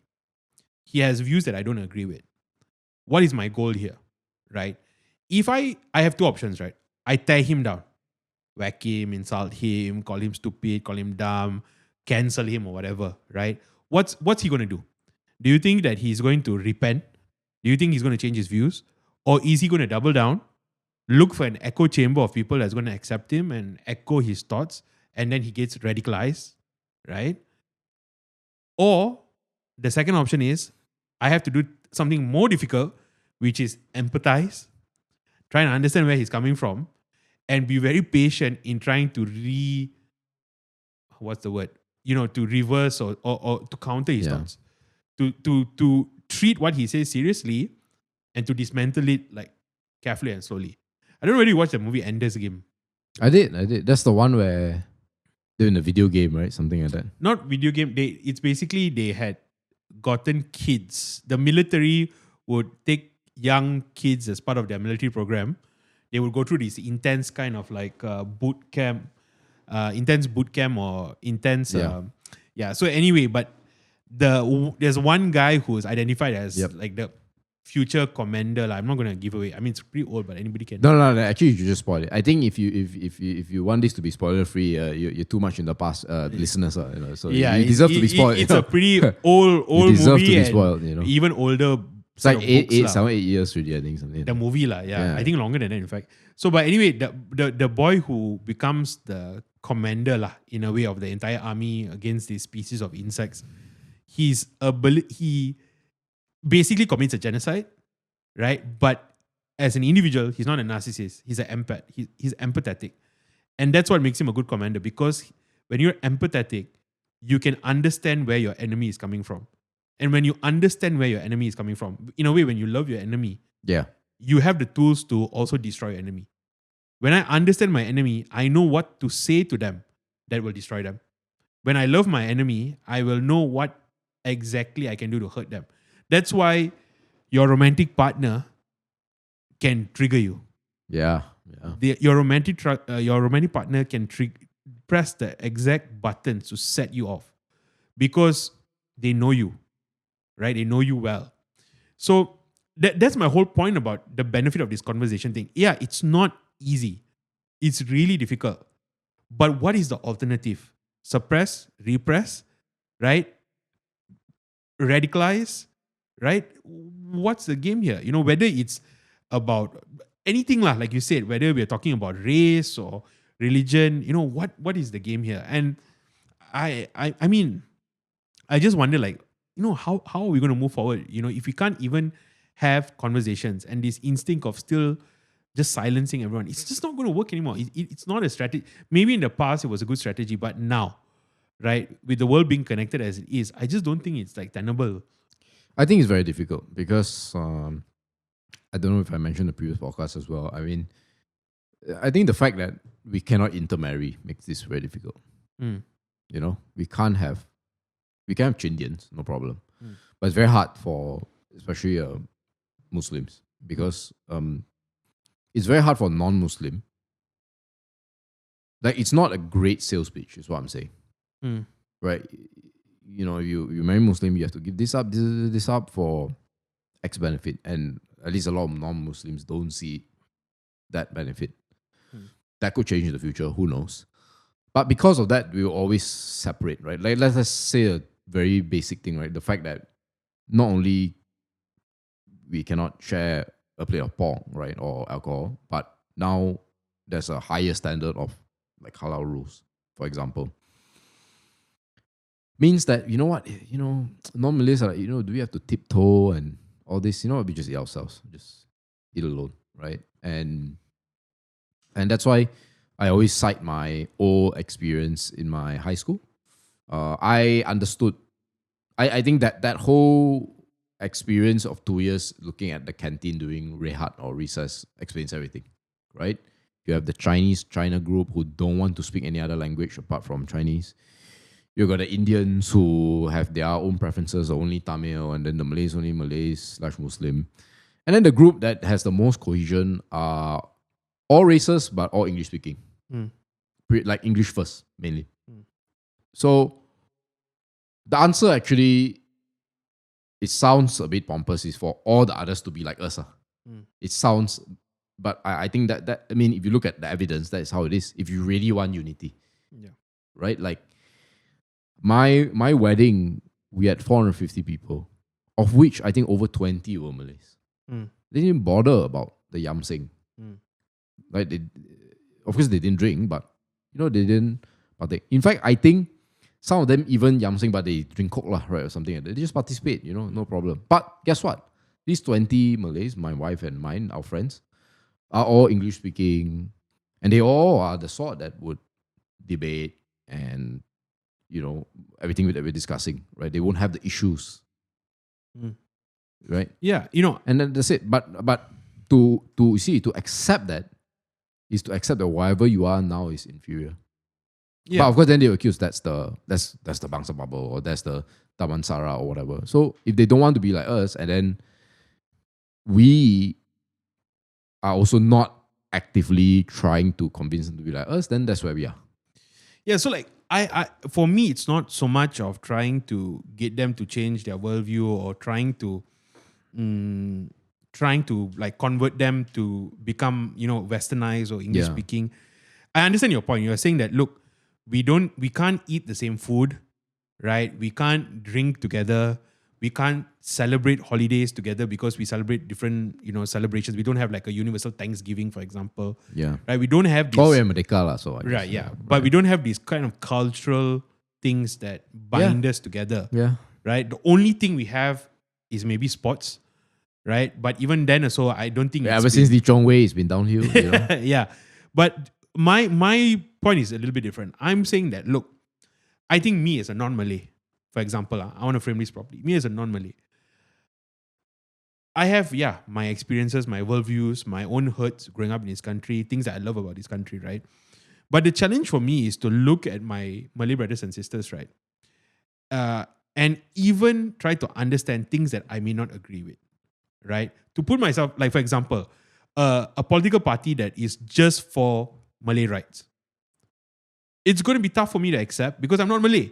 Yeah. And I'll say like, my life sucks. I need some help here too. Why do we need a party that like focuses just on Malay rights?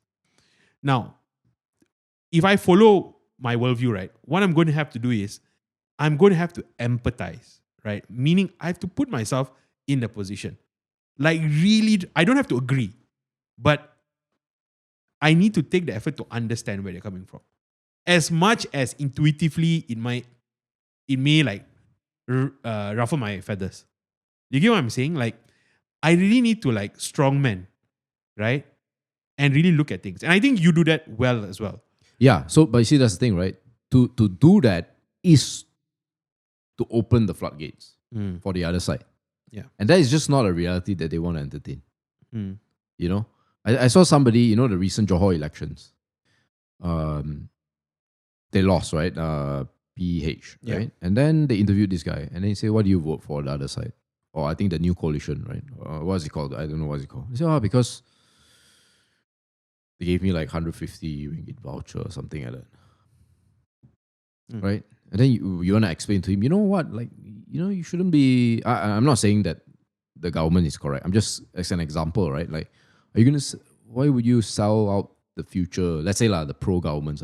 Why would you sell out the future for 150 ringgit? But to them, it's like, yeah, but I need the 150 ringgit now. Like, who cares about whatever rights and all that? So I think it's about like culture. It's about maturity level. Like you say, well, we need to empathize. Yeah, but what I realize is a lot of these sort of people who don't want to empathize, they'll see it as you trying to plant a trap. You're saying that because if I start to do that, then you're gonna convince me to be on your side.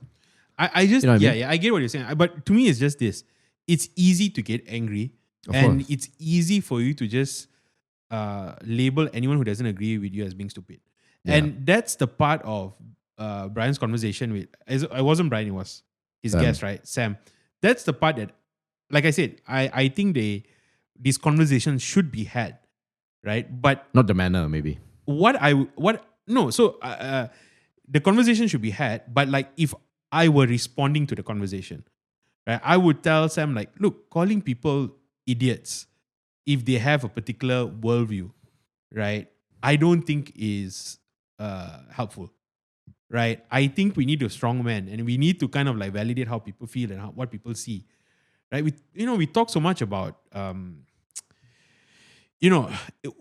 irrespective of what, we talked a lot about logic and facts, right? But people feel what they feel. Yeah. And if they don't feel seen or heard, it's hard to have a conversation. It's hard to move That's right. forward. you need to meet them where they are, right? And, address it accordingly, right?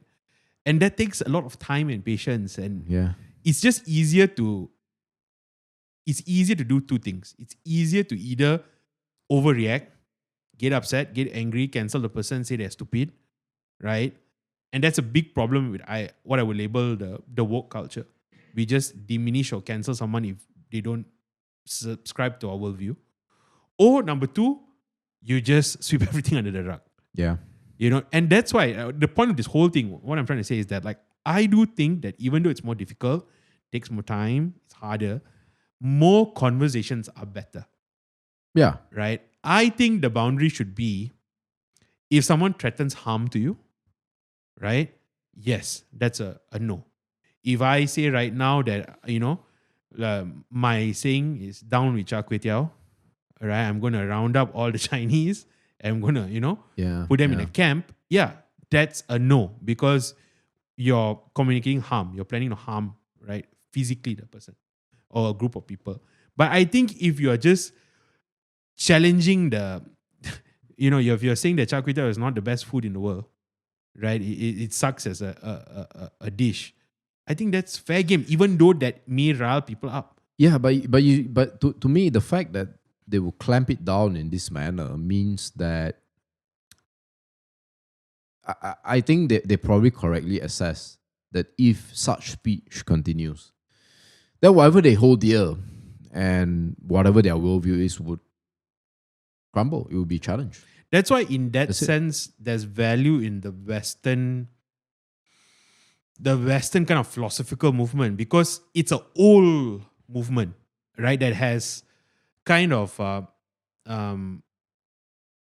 it took centuries to develop, Yeah. right? It started with the Greeks, morphed to the Romans, to the British, to the Americans, right? But if you look at the genesis of Greek philosophy, right, Yeah. like we were talking about Socrates, right? Socrates was put to death for asking too many questions. Yeah.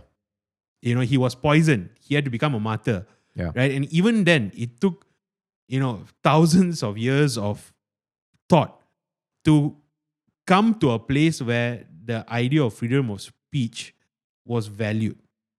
Yeah. Right? Yeah. Yeah. Correct. They to they had martyrs in a way of people who spoke out and died because of what they brought to the world. It's a upward hypocrisy. Yeah.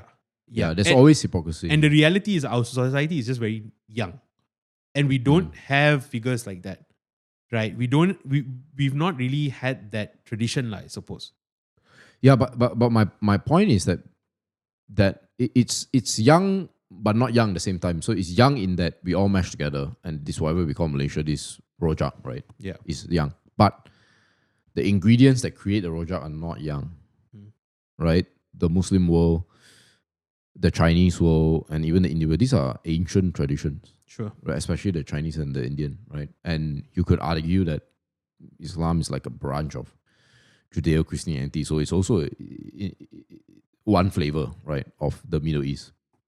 So, I think the Singaporean, let's call it the Lee Kuan Yew approach, is that I think all these traditions are just so deep rooted. You just can't take it out of people. That's why we just have to get along, right? That is the whole idea. Because in order to really change things, you have to take a lot of risks. Yeah. A lot of risks. And that's why the recent files that appeared, Albatross files, that came out of Singapore, was very revealing. Because, I mean, I'm just surprised that both countries haven't really caught on to this, because the narrative has always been, well, Singapore was kicked out. Actually, it wasn't. It's not true. Actually, this is a Lee Kuan Yew gamble. Malaysia was a Lee Kuan Yew gamble.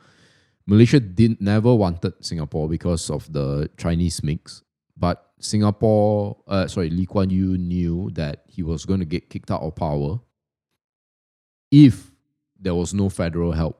That's why he went to the British and he went to Tunku to say that we need to band together because of the communists. Of course, he would say that, Tunku, you need to get rid of your communists. But the communist threat was, I think, quite a bit bigger, to him at least, in Singapore, because they were winning. And so once you brought in the British and the the federation, they will take out the communists, which he did lah. So, but after he did that, then he tried to build a Malaysian Malaysia, and which is partially his way of a power grab. So that's why there's a lot of truth in what Mahathir said. Actually, he wasn't satisfied with a small country. He wanted a big country. So I think both can be true at the same time. That I want a Malaysian Singapore. I mean, Lee Kuan Yew obviously have to say the good thing, right? I want a Malaysian Malaysia. Yeah. But I think Tun M is right also that he just wanted more power, right? And the only thing stopping Lee Kuan Yew was that he had no army. That's it. He had no army. That's why I keep telling people, like my Chinese friends, you want Malaysia. But this is a somewhat side story, but the reason why we cannot have Malaysia is because in order for that to happen, the Chinese specifically, mainly because our immigration is a lot bigger than the Indians, the Chinese need to be in control. But unfortunately, a lot of the people that migrated from China are merchants, are laborers, by blood, or like by DNA, by cultural DNA. All the warriors are all in the north. That's why during the Chinese Civil War, a lot of things happened in the north, right? All the blood was in the north. These are people from Shandong, Hunan, Beijing, things closer to Mongolia that no one I know in Malaysia is from Beijing. Or my hometown is in Beijing. All the hometowns where? Fujian, Hong Kong, Canton, Guangdong. The furthest north is Shanghai, right? So the people that came over here, these were not warriors, but these were scholars, these were merchants, these were laborers. And guess what? The Chinese that come here, and just Southeast Asia as a whole, are smart, they are rich, they are scholarly, but no balls, to put it simply. So, I mean, like realistically speaking, if you brought no army over, you have no power. Yeah. Right? So that's why the first thing that Lee Kuan Yew did when he got Singapore is to beef up the military. And that's why today he can threaten, if you cut off our water, we'll send the SAF. He's actually said that before. They will like bomb the crap out of what they need to bomb out for water. So, but see, that is the kind of risk that is required to get what we are trying to get, which is like this figure where we can create this common identity where we can have conversations and have all these rules of engagement. That's why if you look at even America, where a lot of these ideals are enshrined, in order to achieve that, they had to get rid of, in a bloody way, get rid of another group of people, the Brits, who were seen as freedom-loving, right? The Magna Carta came from the UK. And yet, everything about the US is, we are not going to be like the old world. We are not going to have a king. Yeah. And so it's all built on blood. Look, I mean, I will even cite Israel. I mean, they had to kick the Canaanites out. Right? It's all built on blood. And so, if you're not willing to do it, that's where tolerance comes in. Right? The absence of tolerance is warfare. And then somebody has to win. And which is a bit ironic because this is how Chinese people have always talked. I mean, I'm talking about our ancestors, not the Chinese here. Here we talk about ideals, free speech, meritocracy and all that. But the Chinese back in mainland, they didn't care. There was multiple states fighting each other. The largest battle in history in China happened in the 400s or the 200s BC. Wasn't matched until like World War I or the Napoleonic Wars, right? So the Chinese understood there can only be like one winner. And so Confucianism won out because one of the emperors, the dynasty, they won out, and then they say, no, this is going to be the religion. And I say even our faith, right? Without Constantine, I would say without Constantine, the Lord would have found another emperor to get it out there. And this is not a knock on Christianity. It's just a matter of fact that, it's like the question, why did God choose the Roman Empire in 0 BC? As the birthplace of Christ? Well, because the Roman Empire was peak. It was born during the time of Augustus, which is we have a month named after the guy, So that is how it is. If you want a messianic figure, if you want something like that's what you need. If not, then you ought to take the approach I take, which is I have the hobbit attitude to politics. There's so many things going on. There's man and elves fighting, and then there's Mordor and there's Sauron and all that. But I'm in my shire. However, if I'm called on to take the ring to Mordor, then I will faithfully do it. But if nobody calls it, I'm just going to enjoy my beer. I'm going to enjoy my food. I'm going to enjoy what God has given me. That's my approach. I have the hobbit approach. Well, so yeah, I can understand that maybe people listening to what I'm going to say, it can come off as being overtly optimistic or naive, right? But I don't know. I just think that, look, when we talk about Christianity, definitely, well, at the very least, Christianity was decriminalized after Constantine had a very victorious battle, right? The Milvian Bridge. Yeah, correct. And but I would argue that up to that point, Christianity was spreading and on the rise. It was, yeah. And up to that point, it was, yes, a religion or a faith or community that was growing by blood, but blood willingly spilled, not blood taken. Yeah. So that's different. Yeah. Right? So it comes back to my point, right? I think that I agree with you that when structures break down, then there can be growth and there can be healing, right?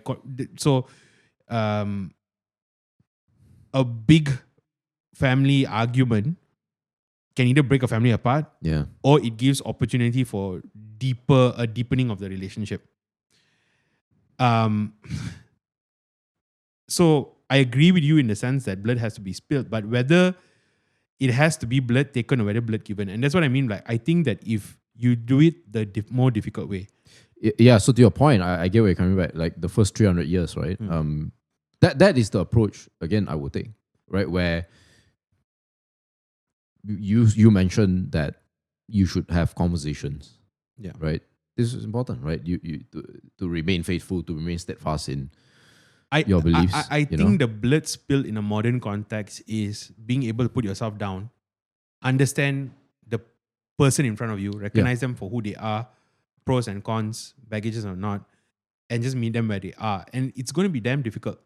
It's going to be easier for me to be angry, upset, dismiss you, call you stupid, or even get in a fight, right? It's going to be easier for me to demonize you because we disagree.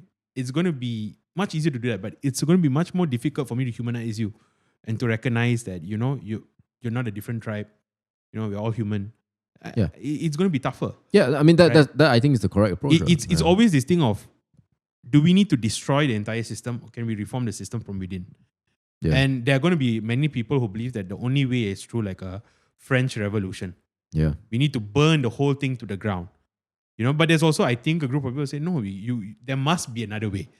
I mean, I just can't accept that the only way for society to progress is through fire, blood, and destruction. I just, I see it, but I can't accept that is the only way, for society to move forward. So I would say that you should continue to do what you're doing, which is to do the right thing, to behave the right way, to feel the right things, to think the right things. Correct. But I still think, as a matter of observing history as a third person, things like that would have to happen. Right? Because even when we look at our own faith, a lot of these things have to happen in order for things to propagate. But it's not up to you, which is what you correctly point out, it's not up to you to start the revolution and to insist things need to have to happen yesterday and all that. Right? That's where you're trying to force the issue, right? Or to use Christian speak, you're trying to work on your timetable, not God's timetable. But I think part of the timetable would require something like that, right? And in fact, that's the whole point of like Revelation, for example. Yeah. It's a very bloody thing, right? There's a lot of devastation and all that. Yeah. But as far as you as a human being, like you ought not to fantasize about things like that, right? Like that's why communists and so a lot of socialists are they have a Christian impulse, weirdly, Yeah. you know, but they are satanic in that they want to bring this about through their own, in their way. It is true. You will need a revolution. It is true. Blood needs to be spilled. But it's not for you to bring about. All you have to do is to be faithful and to do what you need to do every day. Yeah, I mean, you were speaking about the Christian lens, and I think that's kind of the worldview that I have, in the sense that Christianity has the benefit of being a little bit more older, and a little bit, it had a position of extreme power. At least I can speak from the Catholic sense, right? Okay. And again, we saw the excesses of it, in the sense that suppression and repression within the Christian community at the time, maybe at the time assisted, right? But in the long run, right, it led to, I think, destruction, right? It led to a lot of things that we have to look back now and we have to apologize for. We have to say that, yeah, we messed up, right?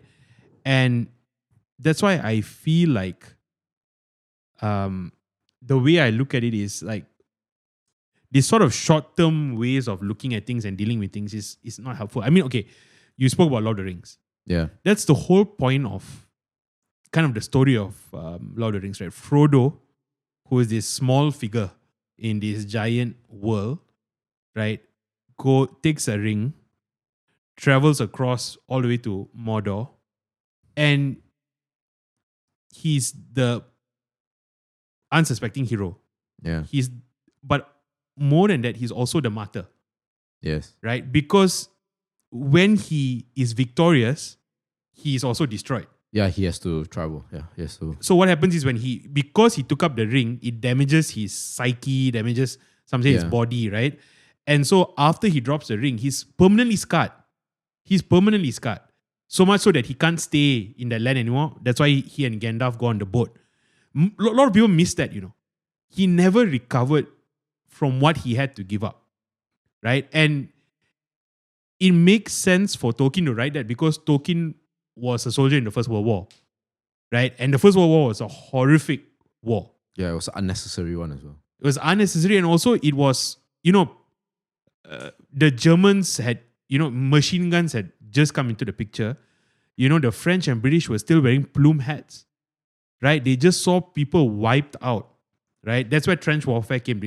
Machine guns, everybody couldn't move forward, so everyone just dug down. Yeah. Right? That's trench warfare for some. So, but the whole point, that's why you can feel it in when you read The Lord of the Rings. It's like, even though I know that I'm going to be permanently scarred, damaged, hurt, even though this is a losing battle, am I still going to fight it? Yeah. Yeah, but I would just add to that Frodo wasn't fantasizing in the Shire that, wow, I need to start this revolution. I need to bring the ring to Mordor. He wasn't, right? He was just chosen. Just Gandalf just came and then you got to do this.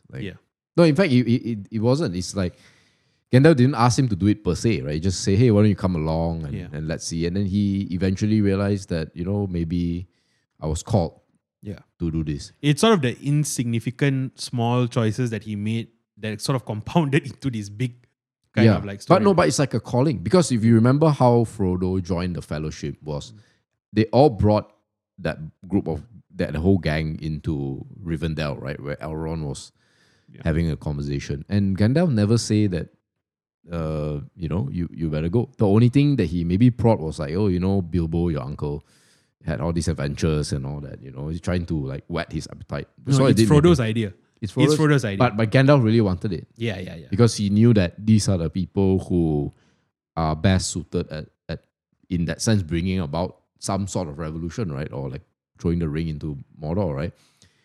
It couldn't be all the others. It couldn't be the men. It couldn't be all that because of that certain purity about hobbits in general. And that's what I think we should all strive to be. I think we all just had a hobbit mindset where we just go about a day, we just enjoy what God has given us to the fullest. But if we are called, then we have to do it. And that's what Frodo said, In the Christian context, this is a little bit nerdy, but generally we say that Christians, the general call is to be a prophet, priest, and king. Yeah. And that's captured in Lord of the Rings, right? Aragorn is king, Yeah. right? Gandalf is prophet, right? And Frodo is the priest, Yeah. because the priest offers the sacrifice. And the question is like, for all of us, right? What is the sacrifice that we have to offer up here? Yeah. You know, like I said, you can take the easier route, but what is the sacrifice? Everybody is called to a sacrifice. Like you said, right? It's a calling. But I think everyone is called to make a decision. What is the sacrifice that we have to offer up? And it has to hurt. That's the nature of a sacrifice, right? Yeah. Because the alternative would be Saruman's route, right? Because he had the same idea to stop Sauron by saying, no, I have to stop him by using less than ideal means. He would be the equivalent of the communists. Yeah. Like he wanted good. But it's like, you know what, I need to do dirty to get the good. Yeah, I mean, that's a whole... It's the road to hell is paved with good intentions, right? It's even... At the start. But I think eventually what I realized is that all these people with good intentions, they just become bad anyways. Yeah. They just realize that, you know what, this is how it is. And they become cynical. And that's why a lot of communist revolutions just end up like that, right? They talk about how everybody needs to be fed, to each according to his need. I forgot the quote, that quote. But end up, Kim Jong-un is the fattest guy in North Korea, right? Yeah. They're all well-fed and whatever, right? So yes, it's true. Good intentions, path to hell, pay with good intentions. But at the start, but I think eventually people are just so deep in there's just so much sunk cost, and they just go all the way, right? It's very hard for them to turn around, right? It's very hard for people to do a Boromir. Yeah. Where you last minute, you turn around. Yeah, totally.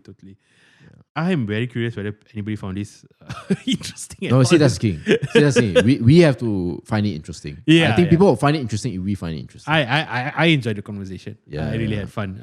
That's why it's always fun talking to you, because we kind of never know where the conversation is going to go. We started by talking about your wedding, and somehow we ended up with Lord of the Rings. Lord of the Rings ended with a wedding. Oh yeah, that's true actually. Right. That's true. And I think that's a good place to end the conversation. Ryan has to go and catch a movie. He's watching Spider-Man. Brand new day. Sorry. This movie, I'm not going to spoil anything. Yeah. This movie, to me, made what's the guy's name? Tom Holland dethrone Tobey Maguire. Is it? I think it's the most Christian movie, I feel. Yeah. Tom Holland. That. Yeah. It is it's very hard to predict. At least to me. And the way Tom Holland has to beat the villain is unique, but on brand.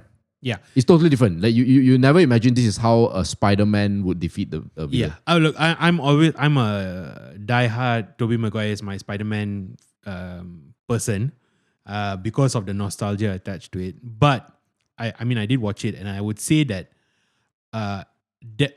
excellent Spider-Man movie, because it captured the spirit of Spider-Man very well. You mentioned nostalgia. Did it not had a lot of callbacks to nostalgia? Yeah, of course it right? did. Of course it did. But I think what this Spider-Man movie did was what James Gunn was trying to do with Superman. And I think James Gunn didn't execute it properly, but I think Spider-Man did it properly. Because we've gone through this series of movies that they are kind of either dark or comedic. But this Spider-Man movie had kind of like an innocence to it that was nice. I don't know whether that makes sense.